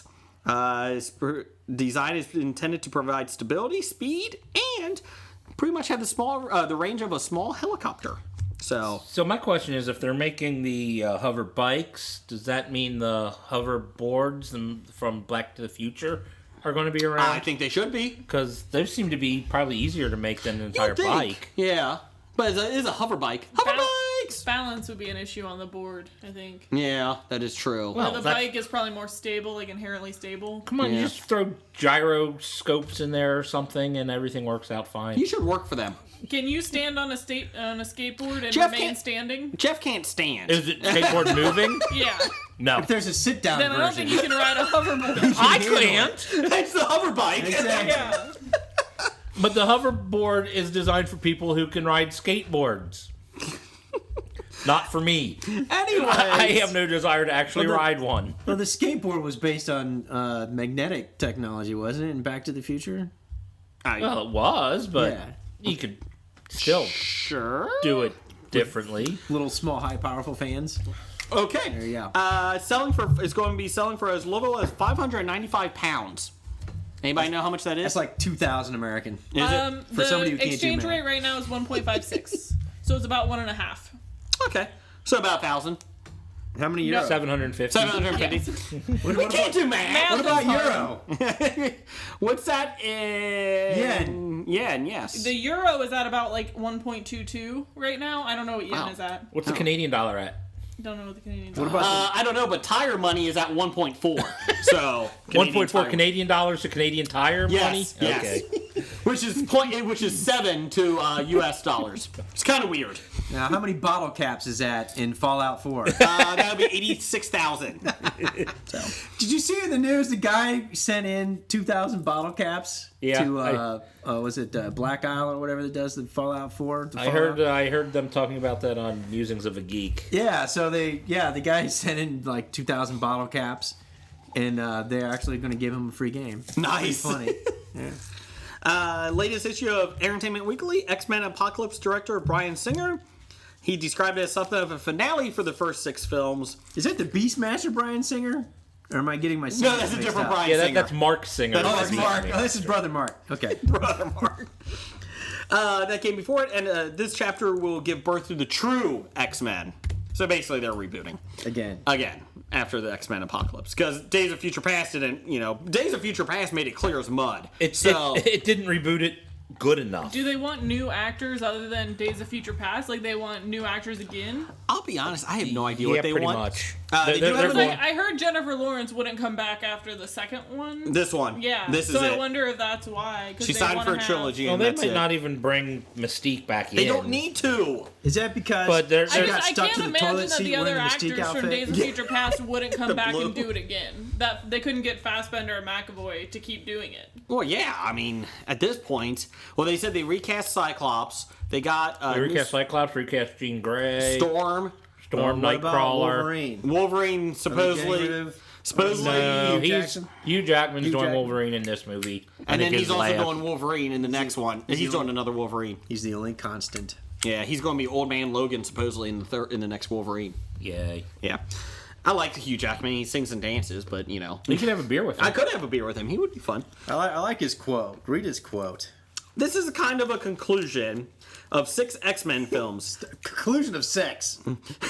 Yet a potential rebirth of a rebirther. Younger, newer characters. Oh my gosh, so there's going to be 7. This is the true birth of the X-Men. This is how it happens. I like you said, this is how it happens. Yeah, no, don't worry about that shit that I directed earlier. This is the 4th film that I directed. This is how it happens. None of those don't really actually happen. This is how it happens until we reboot again. In 3 years. In 2020. Yes. Stop doing that. That's actually his best impression. That's Bryan Singer. That's my Bryan Singer impression. I don't even know what Bryan Singer sounds like. We don't either. Not that. Like this. Let's see. According to Hollywood Reporter, Michael Keaton is making a return to comic books. Yeah. His next film. He's producer and starring in Imagine Agents, an adaptation of the Boom comic series, created by writer Brian Joines and artist Bakken. The story tackles the idea that the imaginary friends of children are actually very real and centers on an organization titled Imagine, which handles things when these figments get out of control. It's Imagine with a period between every letter. Yes. It's kind of like Men in Black. So the IMAGINE all stands for something, right? Yes. Comic tells of a jaded 20-year veteran agent who must mentor a young archivist. With the routine day becoming something like archivist. Archivist. Like, what the is an archivist? A young archivist. That's somebody who follows the ark story in the Bible to the T, right? Yes. If you listened last week. Archivist. First issue came out on October 23rd. We're done with that. Anyways, so Michael Keaton's getting back. Should be interesting. I saw getting R.I.P.D. back since Birdman. No, I'm talking comic books. Yeah. Well, yeah. I saw R.I.P.D. It wasn't as bad as I thought, so this kind of seems like very similar to it with Ryan Reynolds I and have his not abs. seen R.I.P.D. Ryan Reynolds abs. Okay, quickies. In the latest Ant-Man trailer, Falcon is in it. I haven't seen the latest Ant-Man trailer. It's a Japanese version. Ant-Man. I'm not in Japan, so that's probably why I didn't see it. I did. Falcon is in it for like a brief second. He basically goes, hey. He doesn't talk, he just points. Hey, you. So he's the Fonz. Yeah, hey! He goes blind. He's trying to make build a motorcycle. He just can't do it. He jumps a shark. Isn't that Daredevil? Yes, that is Daredevil. According to Nikki Pumazili, she tweeted us, live tweet, Elektra is going to be in season 2 of Daredevil. Sweet. They're filming it now. What? Can I play her? No, they already got somebody. Oh. So I'm intrigued. Punisher and Elektra. That Punisher. I like it. I like it. I don't like supposedly because Jessica Jones. Jessica Jones, and a.k.a. Jessica Jones. and Luke Cage. Wow. They both are filming them and almost done with it, but they're having trouble with Iron Fist. They don't know, they can't get the scripts together because they don't know how much magical stuff they should include. All of it. So. Include all of it. Okay, that's Jeff's. Why don't you write it? Okay.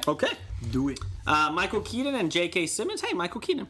Have both exited Skull Island. the reboot of the King Kong franchise due to scheduling conflicts. How many King Kongs have been made now? Reboots? No, Tom Hiddleston, what are you doing? He will star in it, though. Is he the gorilla? No, he's not the gorilla. He's probably the guy hunting the gorilla. Sad He's taking Amy. over the. Sad Amy. Taking over the Jack taking Black. the Jack No, Black not you, role. Amy. Sad Amy, the gorilla from Congo. When she does the sign language. Did you ever see Congo? No. You need to. The There's a gorilla knows sign Gotcha. language. Yeah. Or, well, Like Mighty Joe Young? wait, she wasn't a gorilla. She was She was a gorilla. chimpanzee, wasn't No, she was a gorilla. Okay. She was gorilla.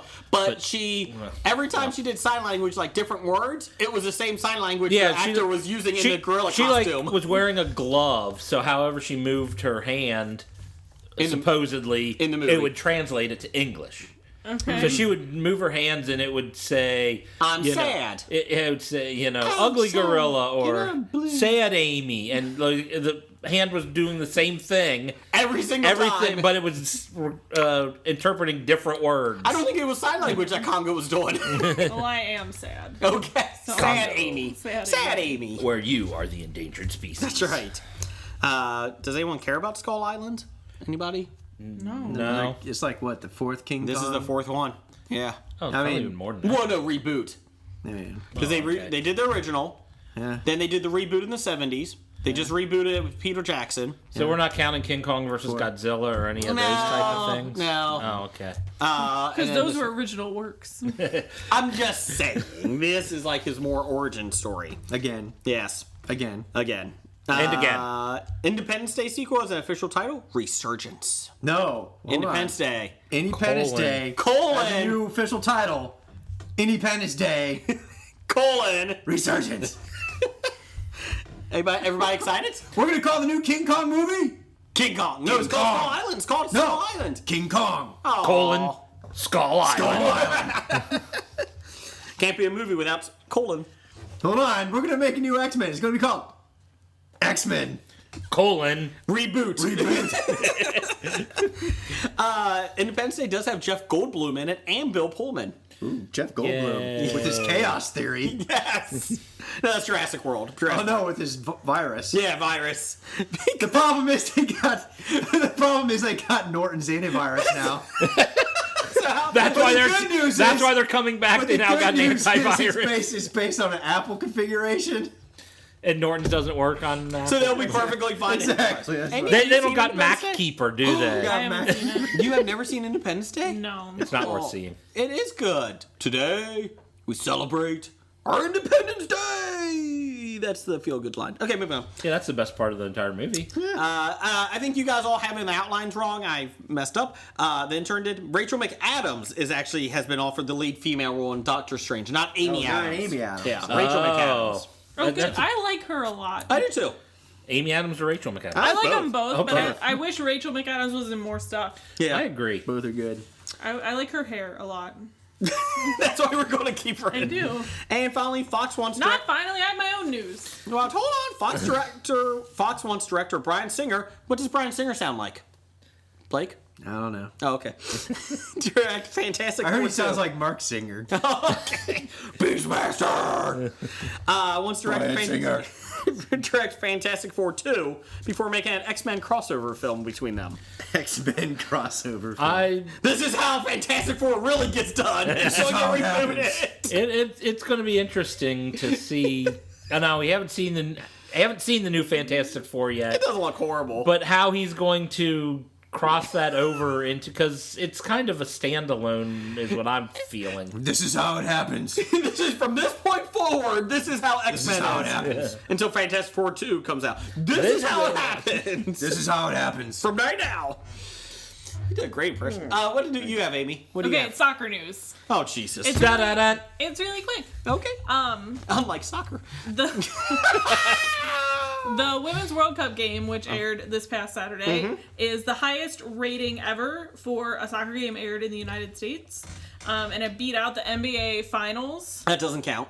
I know. And it beat out most of the World Series, everything but the final game of the previous World Series. So it got huge amounts of viewership. So they're hoping that maybe the next World Cup will actually get some better coverage from major networks. Did it because beat out? most of this was on Fox Sports 1. Yes. Just nobody fucking gets Fox. I had to go to my parents' house for every game because we don't get Fox Sports 1. But a handful of the games were on standard Fox. The final game was on standard Fox, but they got up, I think, to 33 million viewers by the end of the game. Wow. So good for them. And then those are almost MASH-like numbers. I've said it before. I would much rather watch women's soccer than men's soccer. I think it's more exciting.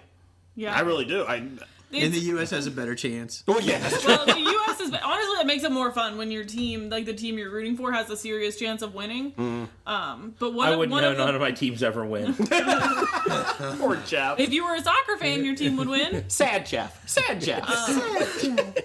But ugly gorilla. One of the players on the women's national team now was on the team when they won in 1999. She's been playing professional soccer for 20 years. Christine Rampone, and she's the only person to have won 2 women's World Cups ever. Because the U.S. is the only team to have gotten 2 women's World Cups. No, really? 3. Or 3, sorry, 3. I think so is she the only won, person to have 2?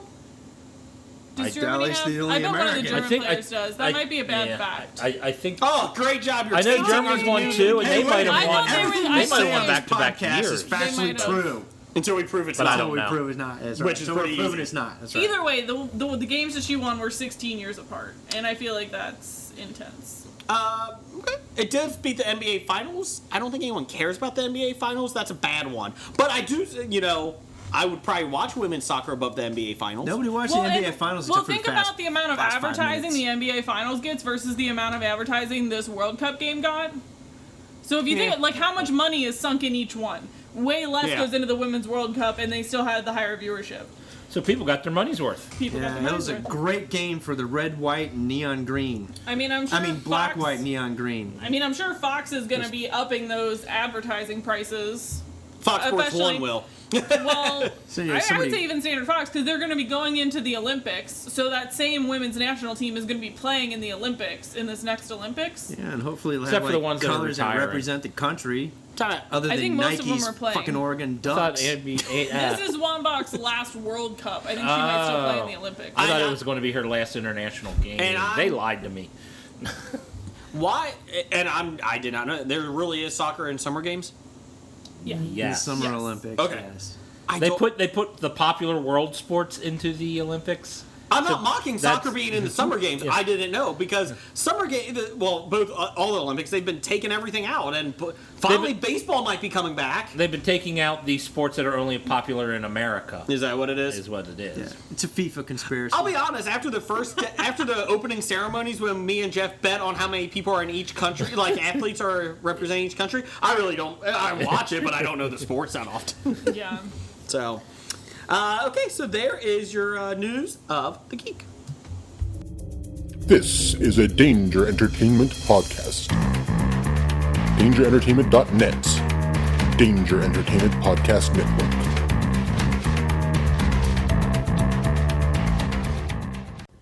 It's time for Box Office Bombs.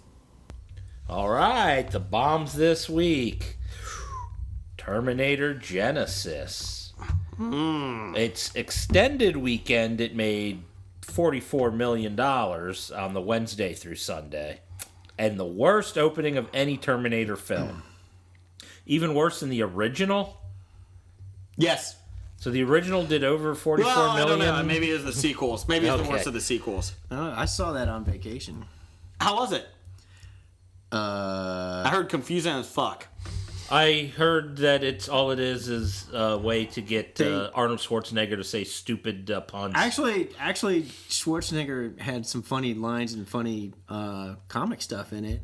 And it made you laugh, actually. That made you laugh. No, it made the audience laugh. It wouldn't make me laugh, probably. Yeah, it would. You if think you saw so? it, I think it would. It's kind of goofy.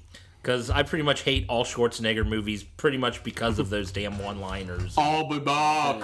Take my hand. Pontius. Shoot it. Get back to the chopper. Get to the chopper. If it bleeds, we can kill it.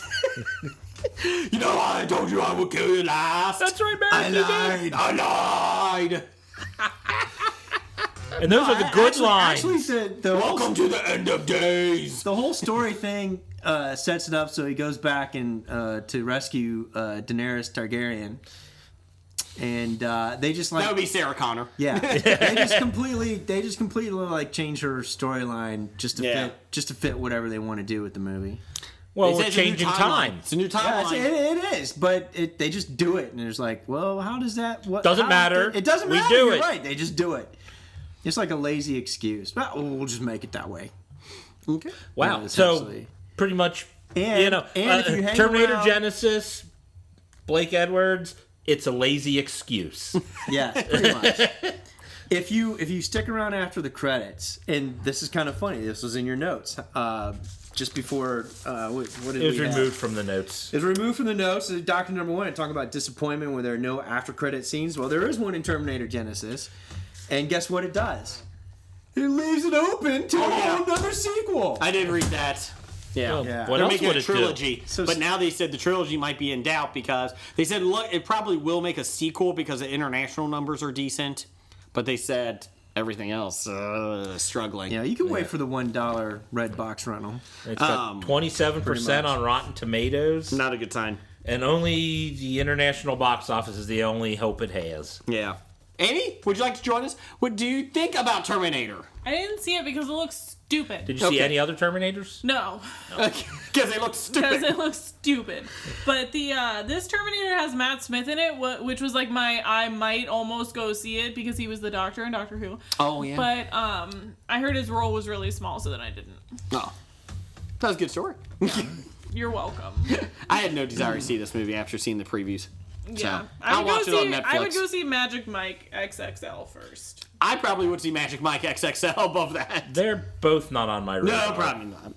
So I do like Tate's though, and his abs. I bet they're in that movie a lot. I like Tate's, but his abs just aren't all that. Yeah, you have a better ab. You have a I better do. ab. I got a nice big ab right here. One big ab. On the good side of Yeah, box I couldn't office believe news, this. This is a fun fact. San Andreas made $446.5 million worldwide. How is that possible? That's the Almost- drawing power of The Rock.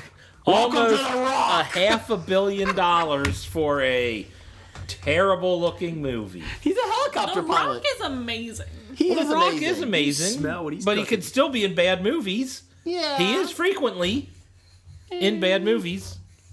I've seen. What is that? I've seen. It's Blake. It's my leg Oh, scratching. I'm sorry. I've seen a couple minutes of his TV show Ballers, just because it's on HBO. Yeah, how is that? It's horrible. Okay. It's bad. You know, I wish I were a baller. Wish I was a. I wish I was had a taller. Girl, wish I had a girl. I would call her. Wish I had a rabbit and a bat. and a 6'4" Impala. Okay, moving on. Top 5 at the box Top office? 5 at the box office this past weekend, July 3rd through July 5th. Jurassic World, another $31 million. Some of that from me. A total of $558 million. Did you on give them $1 million? No, I gave them $565. Oh, okay, good call. Okay. So that some of it was from me. Good for you. Where's the movie 565? Do you get to play the seniors price? No, the early old bird. enough. If the first show of the day Yeah. is cheaper than even matinee shows. I didn't know So that. like the I'm taking my son to see a couple the kids 10:30, movies. 11 o'clock shows are like cheaper. I can't believe you were up at 10:30. I was. Wow. I'm taking my kids to see some of the early ones, not knowing, and yeah, it's like, oh, that's $10 total or $8. Okay, great. Thanks for that, Planes 2. Let's see, Inside Out, another $30 million. Still behind Jurassic World, $1 million. Can't beat it. It just can't. Total of $246 million on a $175 million budget. Okay. Terminator Genesis made $28.7 million during the weekend. Total of $44 million since Wednesday on a $155 million budget. Ouch. Magic Mike XXL made $11.5 million in its opening weekend, a total of $26.5 since Wednesday on a $15 million budget. They So were calling that a bomb. And How do you call that a bomb? It made more and I'm than- like, yeah, it didn't do as well as the first one. It still doubled its budget. it doubled How its is that budget. That's not a bomb at Yeah. all. Speaking of bombs, Ted Next. 2 is $11 more million for a total of $58 million on a budget of $85 million. yeah. It makes me happy that movie failed. Sorry. Too. Yeah. I just didn't care. Like, I thought the first one was good until the last half hour. And then I was like, there's no reason. Is annoying. I like Seth MacFarlane. I thought Ted 1 was stupid. Well, it was stupid. The point is he does stupid humor. I really wanted to see Million Ways to Die in the West, and then everybody said that was an awful film. I still have yet to see it, so I can't tell you how it is. Okay. Upcoming, opening July 10th, we got The Gallows, Okay. where someone's running around hanging people. Is that what it is? I think the killer uses a rope to kill him. Oh, okay, that's creative. Minions, which everyone should be excited about. Despicable Me 2 offshoot, about just the Minions. And Self/Less. No idea what that is. Yeah, I hear a lot of people talking about it, and I don't know what it is. No. People, oh yeah, Selfless is open. I'm like, what is it? Yeah. Should I look it up? No. Okay. Moving on. Amy, do you know what it is? No. Okay. And Blake just stepped out, so he would usually know, but I don't know. Blake, do you know what Selfless is? The movie coming out next week. Yeah, Selfless is the movie with Ryan Reynolds and not that Bing Crosby. What's his name? Bing Crosby? I think that he's old dead. guy, the old British guy. Eugene Levy? No, Ben Kingsley. That's right. Bing Crosby, Ben Kingsley, same difference. Whatever, same guy. Where Ben Kingsley's dying. Ben Kingsley's the millionaire, and he's dying, and this guy approaches him and says, I can, give you youth, like a fountain of youth thing. And he does it, but he assumes Ryan Reynolds' body. So they do like a consciousness transfer, like but the problem is he still has all of his memories. But the problem is that he's in Ryan Reynolds' body, and he realizes They told him the guy was like in a coma and he's there willfully. But while he's in Ryan Reynolds' body, he starts getting Ryan Reynolds' memories, and he realizes that they eventually not lose everything's all of as it seems. Yeah, so it might not have been a willing participant and all that kind of stuff. So That sounds better than I thought it was going to be. that's where the conflict comes in. I thought it was about the magazine self. No, or Selfless. without the magazine. Yes. Let's see. Independent comic review. Finally, I got through. Brett, you ran. Thank you, Snake Oil, for that. I screwed it up. I finally got through it because I couldn't find time to read it. I really wanted to. Oh, I'm so busy. No. Torso Bear by Brett Uran. Courtesy of Snake Oil Comics, they talked about this. They talked to him. And basically, it's a dark version of Toy Story. And Ruxpy Bear is a new detective on the job. And it's a graphic novel. And it's about toys. And he's this teddy bear. And he's a cop. And he's working with Hasbro. Hasbro. Yeah, BROW. He's an old wooden cop. And basically, who used to be like really optimistic, like the bear Ruxpy is, but something happens to him, and he turns that there's just corruption. Now he's jaded, and the first thing that Ruxpy sees is a murder. Somebody's basically dismembering the teddy bears in the town. In the toy box. Yes, in the toy box. And I liked it because it was very subtle things. Basically, they have, I think, 8 or 10 stories, and they all connect. Subtly, but they do connect, and there's different artists in each one, different ways to draw them. The one was all charcoal drawings. So kind of like a Sin City type thing, where it's a bunch of stories, but they all kind of overlap. Yes. There's a charcoal drawing one, which was my favorite, the art of it. I think it's Giles Crawford did it. Beautiful. I think it was the second story in it. I like how they change up the art in each one. And then, like, they had little subtle things, like they have a piñata, and he sees the murder scene, and he throws up candy. Like, those little subtle things like that. Like, oh, that's kind of fun. There's a story in it with Mr. Twine, who runs a clothing shop. That's who I want to see more of. Grant, they arrest him in it. Spoiler. But you ruined the whole book. No, he's not the one that does it. Okay. Oh my God! Ruin it more. He's not the one. Well, now we know. Oh, and knowing's half the battle, Yojo.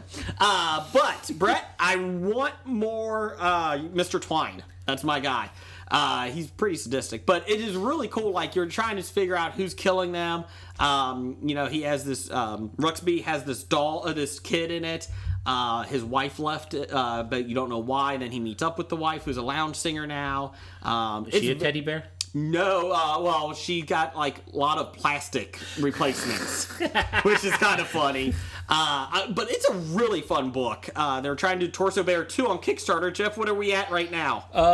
With 21 hours to go Yes. at current present, we are $160 below Oh, budget. come on, people. $160 on Kickstarter. Torso Bear 2. What's the goal? The goal in U.S. money is $4,581. Yeah. Because he said it in euro. Yeah. That's funny. Because he's in He's the in UK. England, so I think it's out He of gave pounds. me but- UK tips. Yes, he did give you. I'm going to England and Scotland for 2 weeks, and so he sent a bunch of places I could go check out, restaurants and stuff. Yeah, I sent him a tweet saying, "Hey, you got any tips for Amy?" And he sent them all back. So and they thank you, sound Brett. really interesting, Yeah. like sort of like stuff you wouldn't find if you were just Googling like touristy things. Yeah. Like it was more interesting than that. But yeah, so please help it out. Like I said, I loved it. It was probably my favorite one that I've reviewed for this show. I'm not just saying that. I mean, it really was a fun book. When's the Kickstarter end? Tomorrow. So by the time you listen to this, it's too late for you to donate money. Not yet. We still have 21 hours. We'll do this early afternoon. If Jason releases it early, you probably, if you listen to it on Wednesday, We'll tweet about it before Yeah, then. and I've been tweeting about Snake Oil Ass too. Probably by like 7 o'clock Wednesday night Eastern Standard Time. Torso Bear 2, Ruxby gets framed and he goes to prison. And I've talked about this before, and the way that they kill, they do the death penalty in the prison is they take a vacuum to the back of the teddy bear and they suck out the stuffing. So, but he gets sent to the corner. Yeah, the corner. Isn't that what the prison is called? I think it was. Yeah, I think I read that. But Torso Bear is fun. It's like I said, I wish there was actually about 50 more pages to it because I think you could have done even more to it. There will be 50 more pages in Torso Bear 2. Yes. Come on. But the first one left me wanting more, which is a good and bad thing. Like I was kind of disappointed it was done, but obviously it's a good thing when you want more. So, but yeah, it was a very good book. So thank you. More. Yes. More. That is our independent comic review, Torso Bear.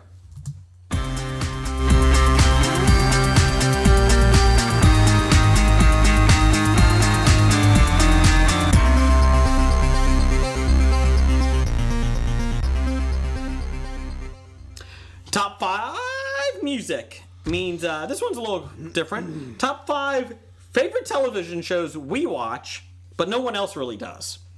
Like, I've tried talking to people about it, and they're like, I have no idea what the fuck you're talking about. So That's something if they're even listening to you. Well, hey Blake, I'm Jason. How are you? Oh, hi. How's it going? So if we have any that someone else also has, you failed at your task of listing shows. Yes. Yes. We did get a question this week. I think it was from, I forget which guy. They asked if you were even going to know that you were gone in the last 2 weeks.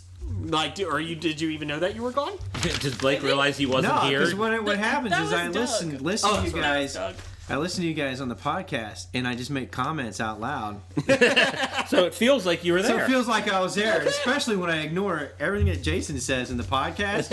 I can't believe Jeff's doing this by himself, man. Exactly. It's Jeff and Scam Jeff together? Wow, we're No, but I do have 2 comments real quick from the Dune. When you were talking about remakes, don't need a Dune remake because the Sci-Fi Channel did a Dune. That's right, you did say that. Sci-fi TV series, which is really good, by the way. Okay. If you want to go check that out, you can get it, online. I think Netflix or something like that. And beta. Yeah. And then Doug had a question about how could Porky's in modern money make the same as Avatar, and I know the answer. The answer is pornography. Because you think about the major selling point of Porky's in the early 80s was that whole female shower scene. Yeah, the nude, And that was the strip club. Yeah, the strip club. And that was the only place you went to get that. And that was the only place you can get There was stuff no internet unless- to see this. Exactly, there was no internet. Or the woods behind your house. Yeah. Well, yeah. Well, that's where you find the dirty penthouses in the woods from some other Dirty man. dirty man, homeless guy, That was a real Jared. thing. Oh yeah, back in the day. Yeah. So creepy. Yeah, It is yeah. creepy. You would I always- remember being a kid running around in woods with Yeah. my buddy. And then, you would find Eric. a place where, like, the teenagers might They might have stash hung stuff out and smoked pot or something like Yeah, that, and they got and then- like a little hidden cachet of stuff, and you open it up, you're like, It it's annoyed like, it's me. gold. It's penthouses. Or It annoyed me Playboys because there was or dirt on the magazine. It was pretty because nasty. because Dirt, they've been rain. Yeah, And you're just I like, mean, yeah. I think and that's why everything they- else. I think that's why the pages stuck together is because it was wet. Yeah, because of the dirt Yeah. and the rain. What are you talking about? You said the dirt and rain. Gross. They're exposed to the elements. You young kids don't know this before the internet. You don't know how we suffered. We had to run around woods. We had to find porn buried in the woods. Exactly. I would have assumed you just had better imaginations. No, but That's not it. No, that wasn't it. yeah. You've known us long enough. So no, that's why that movie did so well. That's a good one. You think about the movie posters, the whole thing was centered around that shower scene. Which by today's standards is pretty lame. Yeah, it's pretty tame. But back then, you're like, whoa. It's not as good as Porky's 2. No. The next day. And then you were talking about the Star Wars kid getting pulled over. Yes. You know, and that kind of led me to think, how many kids have been in like reboots of movies that, you know, for your parent, you're like, oh, this is great, my kid's going to be in this movie. You know, whether it's Annie, because I bring this up because Amanda Peterson from Annie and Can't Buy Me Love. Yeah, she just passed today, away. Under mysterious circumstances, by the way, alone by herself.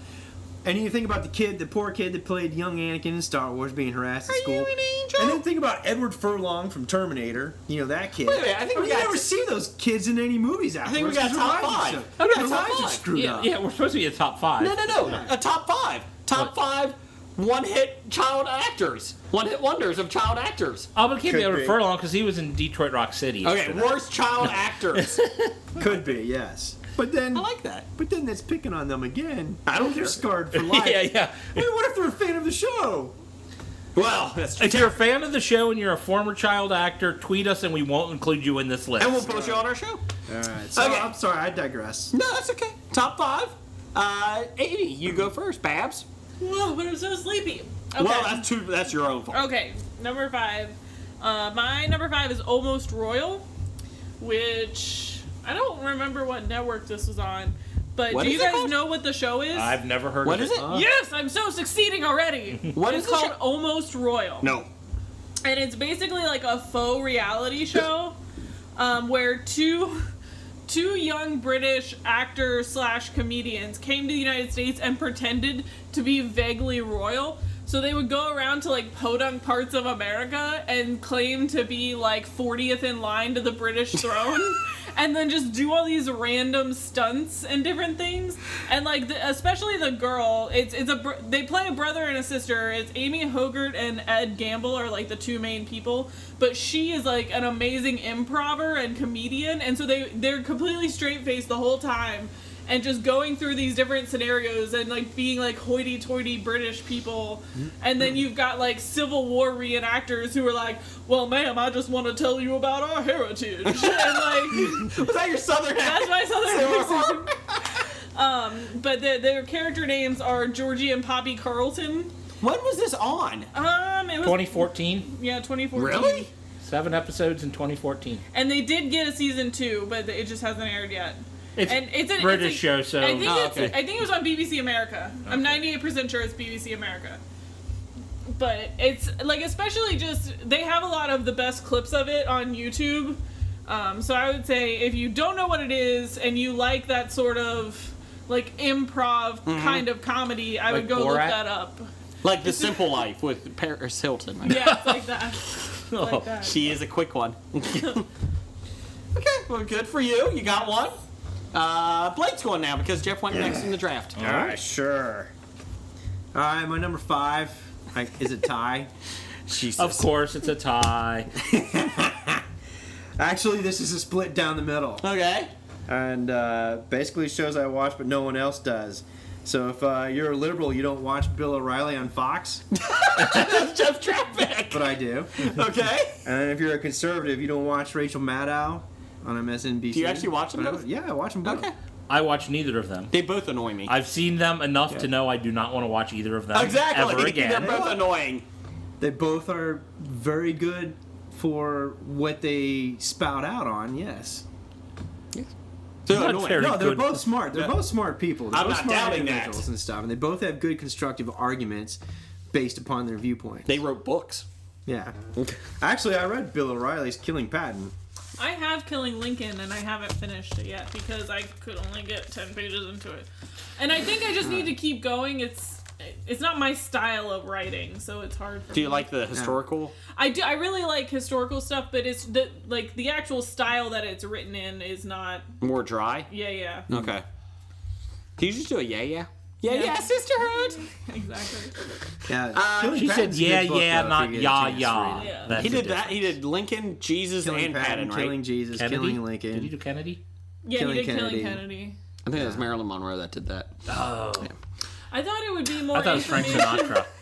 I thought it would be more information that I didn't know. Like, I thought it would be more like insider or something. You know, even if they made the shit up, at least it'd be something new. But like, so far, all I've gotten out of The first 10 Killing pages. Lincoln book is like stuff I already knew. He was a vampire hunter. Did you know that? He's America's best vampire hunter. That's right. That's in page correct. 30. Oh, I gotta skip ahead. Yeah. That would be funny. Did you read Vampire Hunter, Abraham Lincoln? No, I refuse to read anything in that sort of genre. Pride, Prejudice, and Zombies is much better than the original book. Okay, my number 5 is The League. I watched so much of The League. How are you? I watched The League. No one ever talks Everyone about it. watches The League. Well, I watched The League a year late. Okay. Yeah, I watched it late too. Because I watch it when it comes out on The Netflix. other shows that You know what? That makes it really good when you're betting on who's going to win the league that year, doesn't it? I like The League. It's a sitcom from FX. Okay. It's hilarious. That was I very thought a lot of their best Very jokes were in their first season, but It was better earlier. The earlier seasons were better. When it was a novelty concept. Yeah. Raffi is awesome. So I got The League. Sorry. My number 5 is sitcom that I've never heard anybody else talk about is The Goldbergs. Oh God, I hate Oh my that gosh. show. I saw an episode. I love it because it's a I throwback to thought the it was 80s. okay. Yeah, it was kind of 80s nostalgia. And it just, yeah. Amy, back me up. the writer of that show caught me bad mouthing it on Twitter. I was watching another show and that show came on right after, and I tweeted like, So you're watching the middle. Yes. No, it wasn't that. I think it was something like a sports game was on, and then that came on right after, or something like that. And I put up just like no with like 12 no's. I accidentally watched the first 10 seconds of the Goldbergs, and I didn't even tag anyone in it, like, because when I'm being a jerk, I don't tag people because I'm a coward as well. And the guy must have just been like looking for people that were tweeting about Goldbergs, and he was like, if you could do me a favor and try to go at least another 10 seconds, like 12 times, and then see if you don't like it. And I was like, I'm sorry. Delete the tweet. I didn't delete the tweet. I did say I was sorry. But I enjoy it. It gives you that 80s throwback. It's what I feel is the 80s version of, that 70s show was the 70s. Yeah. This is your 80s show. I saw the pilot. Everybody was yelling. Yeah, okay. It was the pilot was a little weak. Everybody was it got so better. yelling. Every pilot is And Wendy whatever her name is, McClendon Covey or whatever. Yeah. Oh, she's great in it. Yeah. Okay. She should get Emmys or Emmy nominations anyway. How about Floppy? We give her a floppy. If she falls into a proper category, Okay. we can offer a Best, floppy. best impersonation of an 80s mom. There you go. Best hot 80s mom. There you go. There you go. What's your number 4? Let's see. My number 4 is the reality competition show Face Off. Oh, that's a good show. I don't watch it enough, but it's a fun show. It's the one where they do the makeup and special effects, and they have a competition, and every week someone gets kicked out for doing the worst job, and then the winner at the end. I've seen the previews for that, but I've never seen the actual show. That's what everyone's like. Oh yeah, I know what it is, but no one that I've ever talked to has really watched it. That and I was just watching an old version of Ink Masters where they do it with tattoos. Oh my gosh, I watched every season of Ink Masters. Isn't it by what's his name, the guitarist? Doesn't he Dave know Navarro. that? Dave Navarro. That's it. Well, thanks, Jeff. You made me realize my number 4 should not be Brooklyn Nine-Nine because everybody sees that. Not me. I got Jim Henson Muppet Creature Shop. Ever see that? It's the one they do the Muppets. I They remember make you Muppets. telling me about it, but I've never seen it. It's a fun show. Like they do, okay, this one you're going to a planet, and it only has the sun out for 2 hours a day. Build me a creature that would live in that environment, and they would, and it's really cool. I think there was somebody from Cincinnati in that too. So there's a place right up the street from my house that's like a Muppet theater, and I think it's that guy. Is it? It's Madcap Productions. Yeah. He went to high school with my husband. Oh, okay. Yeah. I wonder if I could get him on the show. He was interesting. That was a fun show. Maybe. Okay, Blake, number 4. Any of you guys watch Bill Maher on HBO? I've seen like a handful of his stuff, but not consistently. The only thing I've seen is if someone put a clip online to watch. I actually kind of like watching his show. I don't agree with everything he says, but sometimes he does make a lot of sense and it's kind of funny. Yeah. And sometimes the one thing he does do, his panels are usually lopsided, but he usually gives a voice, a center voice, to the issues and the opinions. And so it's kind of interesting. If somebody makes a valid point, people get credit for it. But it's fun to watch people argue on that stuff, whether they're actually arguing semantics or they're actually arguing points, or they're just grandstanding and saying things that, draw out the applause of the audience, like, oh yeah, kind of deal. But it's pretty entertaining. You got a lot of political shows on. I don't agree with some things that he says and all that kind of stuff, but I do like some of his stuff. Oh, I did see the time when Brian Griffin from Family Guy was on. Yes, I didn't see that. Oh, that'd be fun. When they hit a Family Guy and he was on there with Ariana Huffington and I can't remember the other guy. Ariana, why do you sound like you have marbles in your mouth? Okay, Amy, what's your number 4? My number 4 is called Miss Fisher's Murders. It is. I'm the best at this. Do you know it? Nope. Is that why I'm getting ready to look it up on IMDb. Oh, you can, but I can describe it too. It's a Canadian show, and it's basically like 60s. A lady in the 60s. She sort of works as a private eye, and so it's basically like your common sort of detective show where you've got like the mystery of the week. In my head, it was WEAK, but it's not the mystery of weak people. It's the mystery of one each week. But I like it a lot. The characters are really strong. I like the main lady is funny. So like a 1960s Agatha Christie. Yes, very much. I bet it's I would say it's probably directly inspired by a lot of Agatha Christie stuff. Cool. Is there any Mounties in it? It is Canadian. Any Mounties? I don't know. I don't think the people are called Mounties, but I don't know when the Mounties started existing. The late 1920s Melbourne is what it says. Oh, shit. Australia? I knew it's one of those British colonies. It was another country. Did you watch the show? I could have sworn from the outfits it was the 60s. Oh, no, that makes sense because they didn't have cars. I just assumed that's what Canada looked like in the 60s. It's a really good show, though. Yeah, it sounds great now. What's your number 3? My number 3 is a tie between a show and the spin-off of that show. So they're related. Tie. But it's called, the one show is called Bomb Girls, and the other one's called Land Girls. Anyone ever heard of it? Nope. I am winning the shit You out are of winning this the game. shit Does this take place in the 1920s? No, it's World War II. They're both World War II England. They're BBC shows. Wait a minute. It wasn't World War II England. It was World War I Canada. Lots of igloos.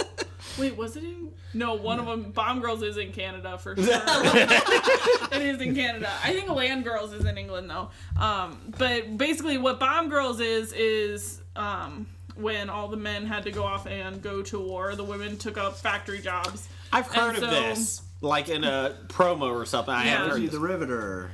Yeah. And so basically this is all the women in this town go and work at this bomb factory, and it's very dangerous. And like one of the first scenes in the show is on the line. There's all these hooks that hang down that they have to like hook things onto, and it like automatically pulls everything up.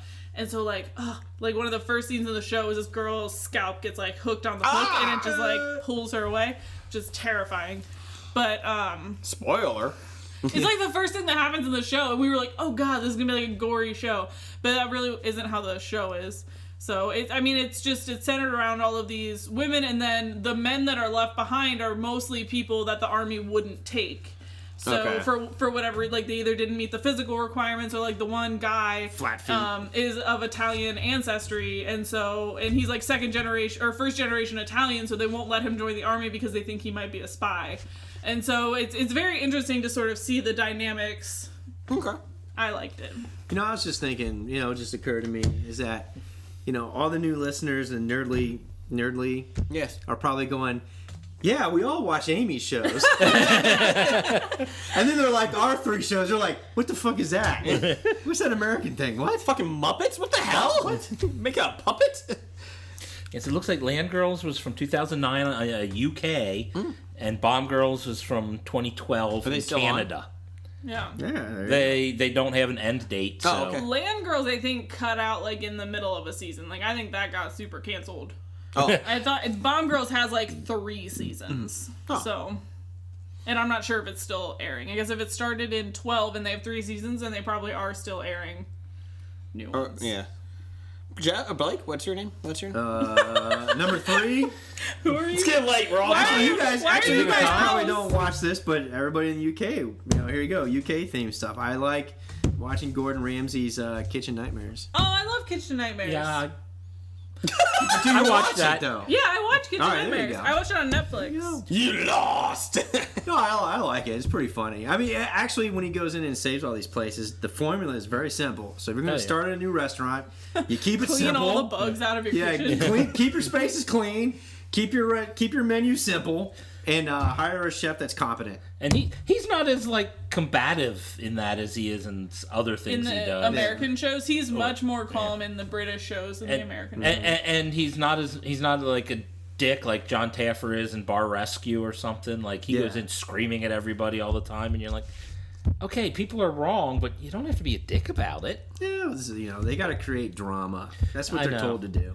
I know that's what they're told to do because that's probably why the British one's better because it's not as much. It's just more human interaction, kind of deal. So human interaction by screaming at people. Yeah, exactly. Do what I tell you. All right, Jay. My number 3. Do I have a 3? Not anymore. Did you lose number? No, there it is. 3. Sorry, I found it. Hotel Impossible. Talked about it before. Love Anthony on Hotel Impossible. Basically, he goes in and he saves hotels that are failing. Really? It's on Travel Channel. And the best part is he never really yells. Like, he's a clean freak. He's OCD. But that's how he does it. He made his living in New York, making these New York hotels good. And he goes around the world making them. And basically, I feel like it's more of the realistic reality shows because they have one couple that was basically sabotaging this spa area that they had by, fucking up their air conditioner.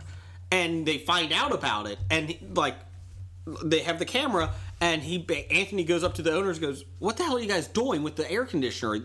That's not good. It could catch fire. You have mold throughout the spa. They're like, oh, we thought you might need something for the show. And he's like, that's not no. He's like, we don't do that. And he's like, my job is come in and fix it. What the producers do, to make drama, that's their job. That's not yours. So it was kind of cool. He actually even calls them out, don't fucking make drama for no reason. So, and everybody that fights him is an idiot. A lot of the shows, it's some of the episodes is no, I'm still going to do it my way. Okay, have a good day. I've given you the tips. Mm-hmm. Have fun failing. So it's a really fun show, and I like it. I like seeing the different scenes and that. Yeah, that sounds like my one favorite Kitchen Nightmares, where he goes in and saves this lady running a pirate restaurant. You may have seen this. Yeah, I saw that one. In the middle of downtown corporate, and he's like, no, make it a corporate lunch thing. And that's John Taffer.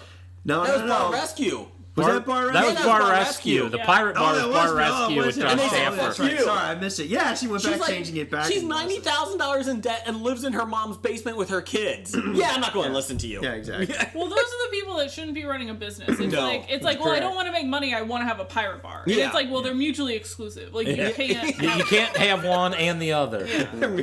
Not even Jason would go to that bar. No. Although I just saw one of the Bar Rescue. I think Taffer should have done. He should have made it like a corporate pirate theme, corporate raider pirate. Maybe she could have bought onto that a little bit better. Well, the problem was he knew she wanted a theme bar, and he was pushing to do it in the middle of He totally changed everything about it. It would have worked where it was at, but that's not what you wanted. If you go on YouTube, they take all the signs from, I think it's called Corporate, isn't it, the bar afterwards? Yeah. They take all the signs from it, and on YouTube, they're burning them all. And the people, the pirates. Oh, yeah. I'm sure she's out of business today. But I'm sorry, go ahead. Continue. Apparently they asked him to come back, and he's like, no. Exactly. Okay, this time we'll only go half crazy. Yeah. A place up the street from me got bar rescued. Yeah. Oh yeah. The Black Sheep. Yeah. I heard about and that's that. not the name anymore. They changed the name. It's the public house, but everyone still calls it the Black Everyone still Sheep. calls it Black It Sheep. still looks nice. But I ate there before they got rescued, and then they showed the kitchen cleanup, and I Yeah. was like, ah. Yeah. I ate there. Jeff, what's your number 3? Oh, my number 3 is the annual sports competition, the World's Strongest Man. Oh, that's right. Are you Magnus or are you Magnus fan? Which Magnus? Magnus or Come on, Magnus is so retired. Magnussen? Knussen? I mean, Magnus' son is like an up-and-comer now. Come Oh, on. my bad. Oh, my bad. The guy who plays the mountain In Game of Thrones. in Game of Thrones is that stuff. Yes. Yeah. Hafthor Bjornsson. Yeah, Bjornsson, Magnussen, Newson, whatever. Bjork? Yeah. Bjork. Bjork has never been on World's annoying Strongest Man. Icelandic lady. What's your number 2? Let's see. Where's my number 2? My number 2 is the show Episodes. Oh, with Matt Joey. LeBlanc. Joey Tribbiani. Joey's favorite food? Which episode? Sandwiches.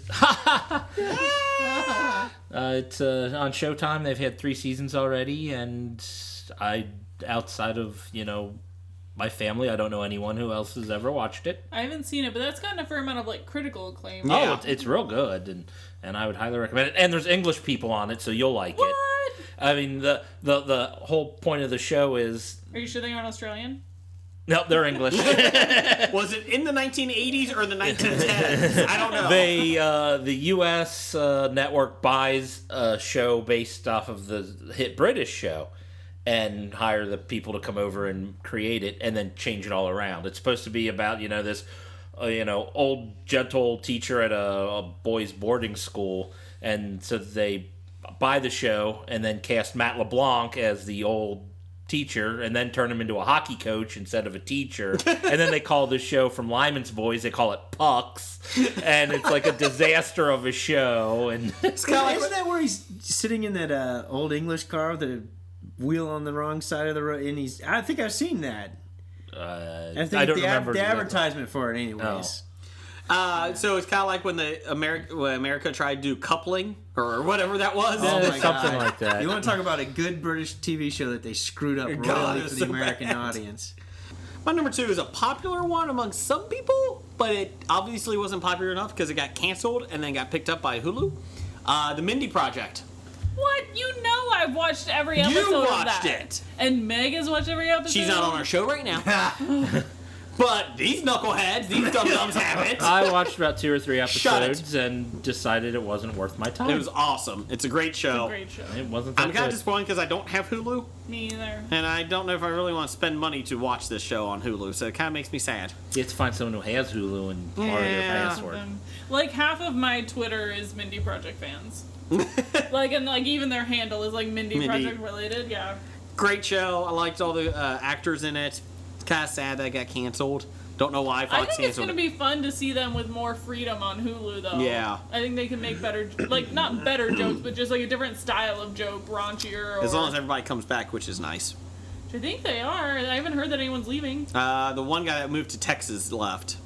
Oh, well, he was a latecomer to the main cast. And Guy from Happy Endings. I really liked him, but I know a lot of like the diehard fans hated that character. I liked him in it. I liked it. I thought he brought kind of a refreshing. He was on How Did This Get Made podcast this last week when they did they reviewed Teenage Mutant Ninja Turtles 2: Secret of the Ooze, and he was pretty funny on it. So, Mindy Project is my number 2. Blake. 2. My number 2 is Major League Baseball. Nobody watches that anymore. I only watch because I may have a player that's in fantasy baseball team. Okay, that was easy. Everybody agrees. Yeah, we don't watch baseball on TV. Amy, number 2. When Calls the Heart. Never heard of that one. Time out. Are you just putting words together? It is a Canadian. What is it with you? I describe it as the Canadian version of Little House on the Prairie. So it is a rich girl from like Vancouver, or some actual city in Canada, that like goes out to Western Canada to be a teacher because she doesn't want to have to like live by her family's rules in the city. And obviously she falls in love with a Mountie.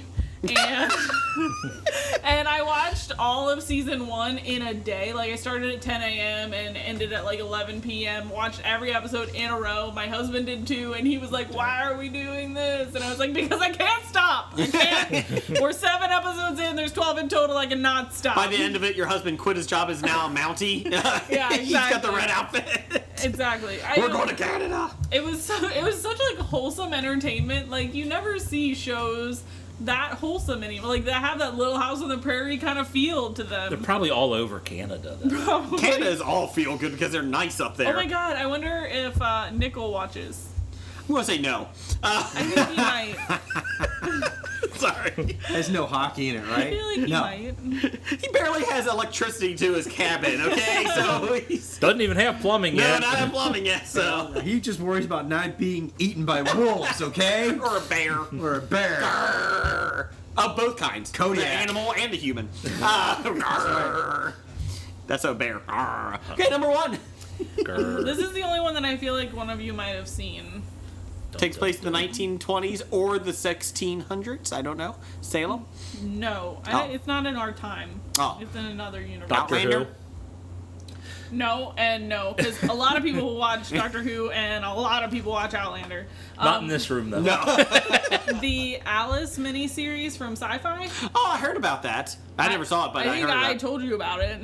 But it Probably. it aired in like 6 or 7 episodes on Sci-Fi, and it's basically just like kind of dystopian modern retelling of Alice in Wonderland. Yeah. But I really like it, and I wasn't sure if I was gonna put it down here because it is a mini series and not a full blown multi-season TV show. But I like it enough that I've gone back and rewatched it probably 4 or 5 times since it originally aired. I really like it. So was that connected to the Tin Man? It predated Tin Man, but I think the reason they did Tin Man is because this was so successful. Was it? Are they in the same universe? I didn't see Tin Man, so Okay. I don't know if they connected them at all, like Wizard of Oz and Alice in Wonderland. But I think they did that in Once Upon a Time. No, it doesn't matter. That's good. That's different. But I think they did connect Wizard of Oz and That wouldn't surprise me. Alice No, in I was just wondering with sci-fi because that's how they usually. Oh, we're going to connect it. Okay, well that's your number 1. Yeah. At least you got And that none- one. Well. And none of you have seen it, so all 5, none of you have seen a single episode of any of them. I've heard of one of them. Blake, what's your number 1? Well, Soccer. according to the reviews I've read, I'm probably one of the few people that stuck with True Detective to episode 3. Oh, it's getting bashed. Yeah, but I don't understand why. I don't know. Rachel McAdams is in it. It's got to be good. That's right. Vince Vaughn. Vince Vaughn is in it too. Oh, The casting, Yeah, good point. Gotta be creepy then. Here's what I don't understand. Well, actually, this is part of One what thing. I understand. Is that, the duo, Woody and McConaughey did such a great job doing their 2 characters, and you're able to focus basically on just those 2 characters. So, obviously, what people are going to do are compare first True Detective to the second one and all Yes. that. And you can't do that. You got to leave it on its own. Second, all the heat Colin Farrell's taken for, his character and all that kind of stuff. I think people have a problem disassociating an unlikable character versus the what's actor. called with the actor. So It's the role, not the actor. it's the role, not the actor. Except Vince Vaughn, he's an asshole. So, well, actually, Vince Vaughn actually does not play Vince Vaughn. What? In this movie, He plays a shrewd businessman. He's a bad guy. Well, And he's kind of mean. I think he does a pretty good job, at it. Rachel McAdams' character does good. And finally, what's his name? Kitsch. Was it Tony Kitsch? Taylor Kitsch? Taylor Kitsch. He's in that? I didn't know that. John Carter. He's in it. He's his character's a little different. You mean a little Gambit? weird. Yeah. No, He is Gambit. I'll charge my croissant. Don't be taking my impressions. I thought Tate's was Gambit. In Well, the newer he is. movie. Taylor Kitsch was the old one. Oh. He's the old He was one. in Wolverine Origins. Yeah. So basically, and there's the good scenes in it, especially when Colin and Vaughn are looking at each other. And I can see where people are like, well, it's kind of boring. You're saying it's like, no, actually, when they're looking at each other, there's actually a lot of nonverbal, subtle context that goes with it. And so Colin Farrell's character is probably going to go through a catharsis. He's already started. You don't want to do the spoilers if you haven't seen episode 3. So his character's actually going through a catharsis because, he's a good guy that did some bad things, and now he's wrapped up knowing he's a good guy and he can't live with himself. That's why he's doing all the drinking and the drugs and everything else. And he's, wrapped in by Vince Vaughn, who may have actually set him up to begin with in the first place. Well, he came ultimately, what actually helped me when I first saw episode 1, I got done with it and I went, huh? What? But I went back and I watched it again, and then I immediately watched episode 2, and then I actually started picking up a lot of things in the plots and being able to see what's going on with it. So that'd be my recommendation. Go back, rewatch number 1, and then 2, and then 3, and it all starts falling into pieces together.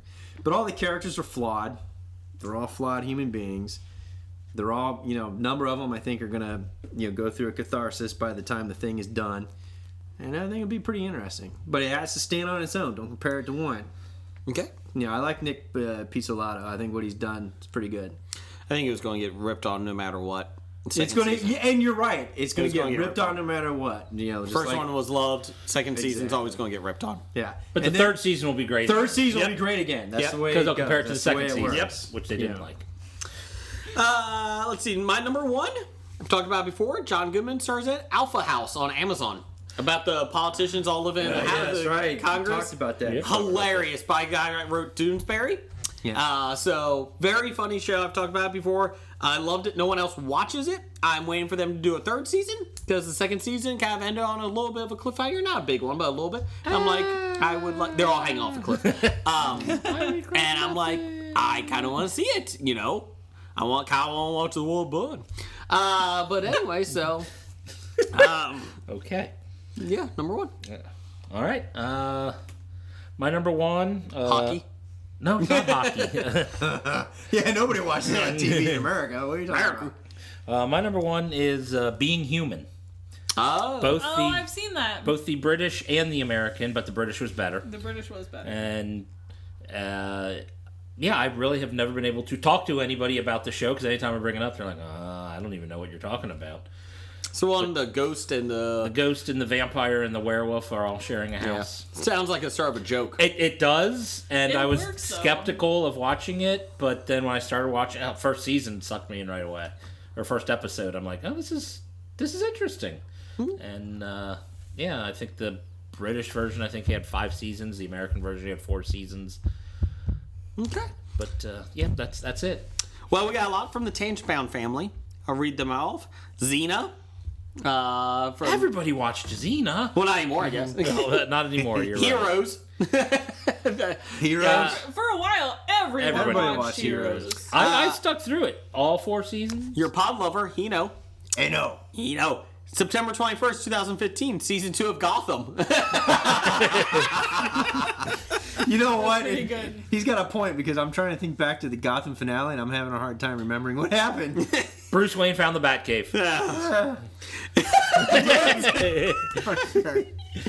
Almost Human. Fastlane was another great show. He said he used to watch these. Fastlane? Yeah, that was with... Don't know that. I forget who that was with. That one guy. He says, and I love Scorpion. This is from Devin over at Snake Oil. I love Scorpion, but most of my friends think it's garbage. It is. It is bad, but it's fun to watch. It is so bad. I mean... What was Scorpion about? It's those smart kids. The smart people who work for the crazy government. Ass guy. My parents yeah, I watched remember that his. show. I mean, it's not a good show. It's not an endorsement, but it's fun. It's fun.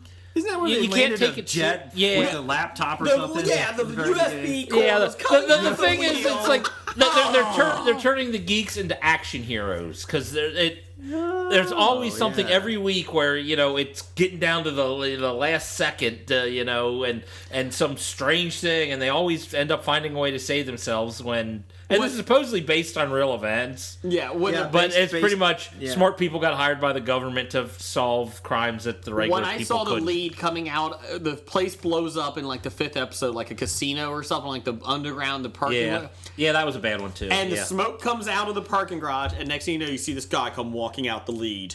I survived. And I was like, I'm done. And I'm out. If you can get past that, it actually is kind of amusing.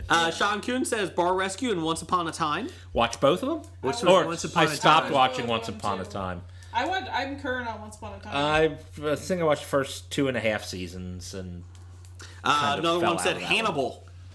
So that'll I get haven't watched You know, that. everything That's I've gory. read about Hannibal, they say it's the best show that's ever been on TV, but nobody watches it. Yeah, well, obviously, yeah. And then they killed Hannibal. Didn't they kill it? It's not renewed? Yeah, and Oh, Amazon, I thought you meant the character. I'm like, no, they can't kill him because he's in the Amazon movies. and Netflix turned it down, I think, today. So, today? yeah, they said they're still looking, but it's Yahoo! like, yeah. Yahoo! Pick them up. That is not the right show for Yahoo. Let's see. So, there you go. Their lineup would be Community, Hannibal.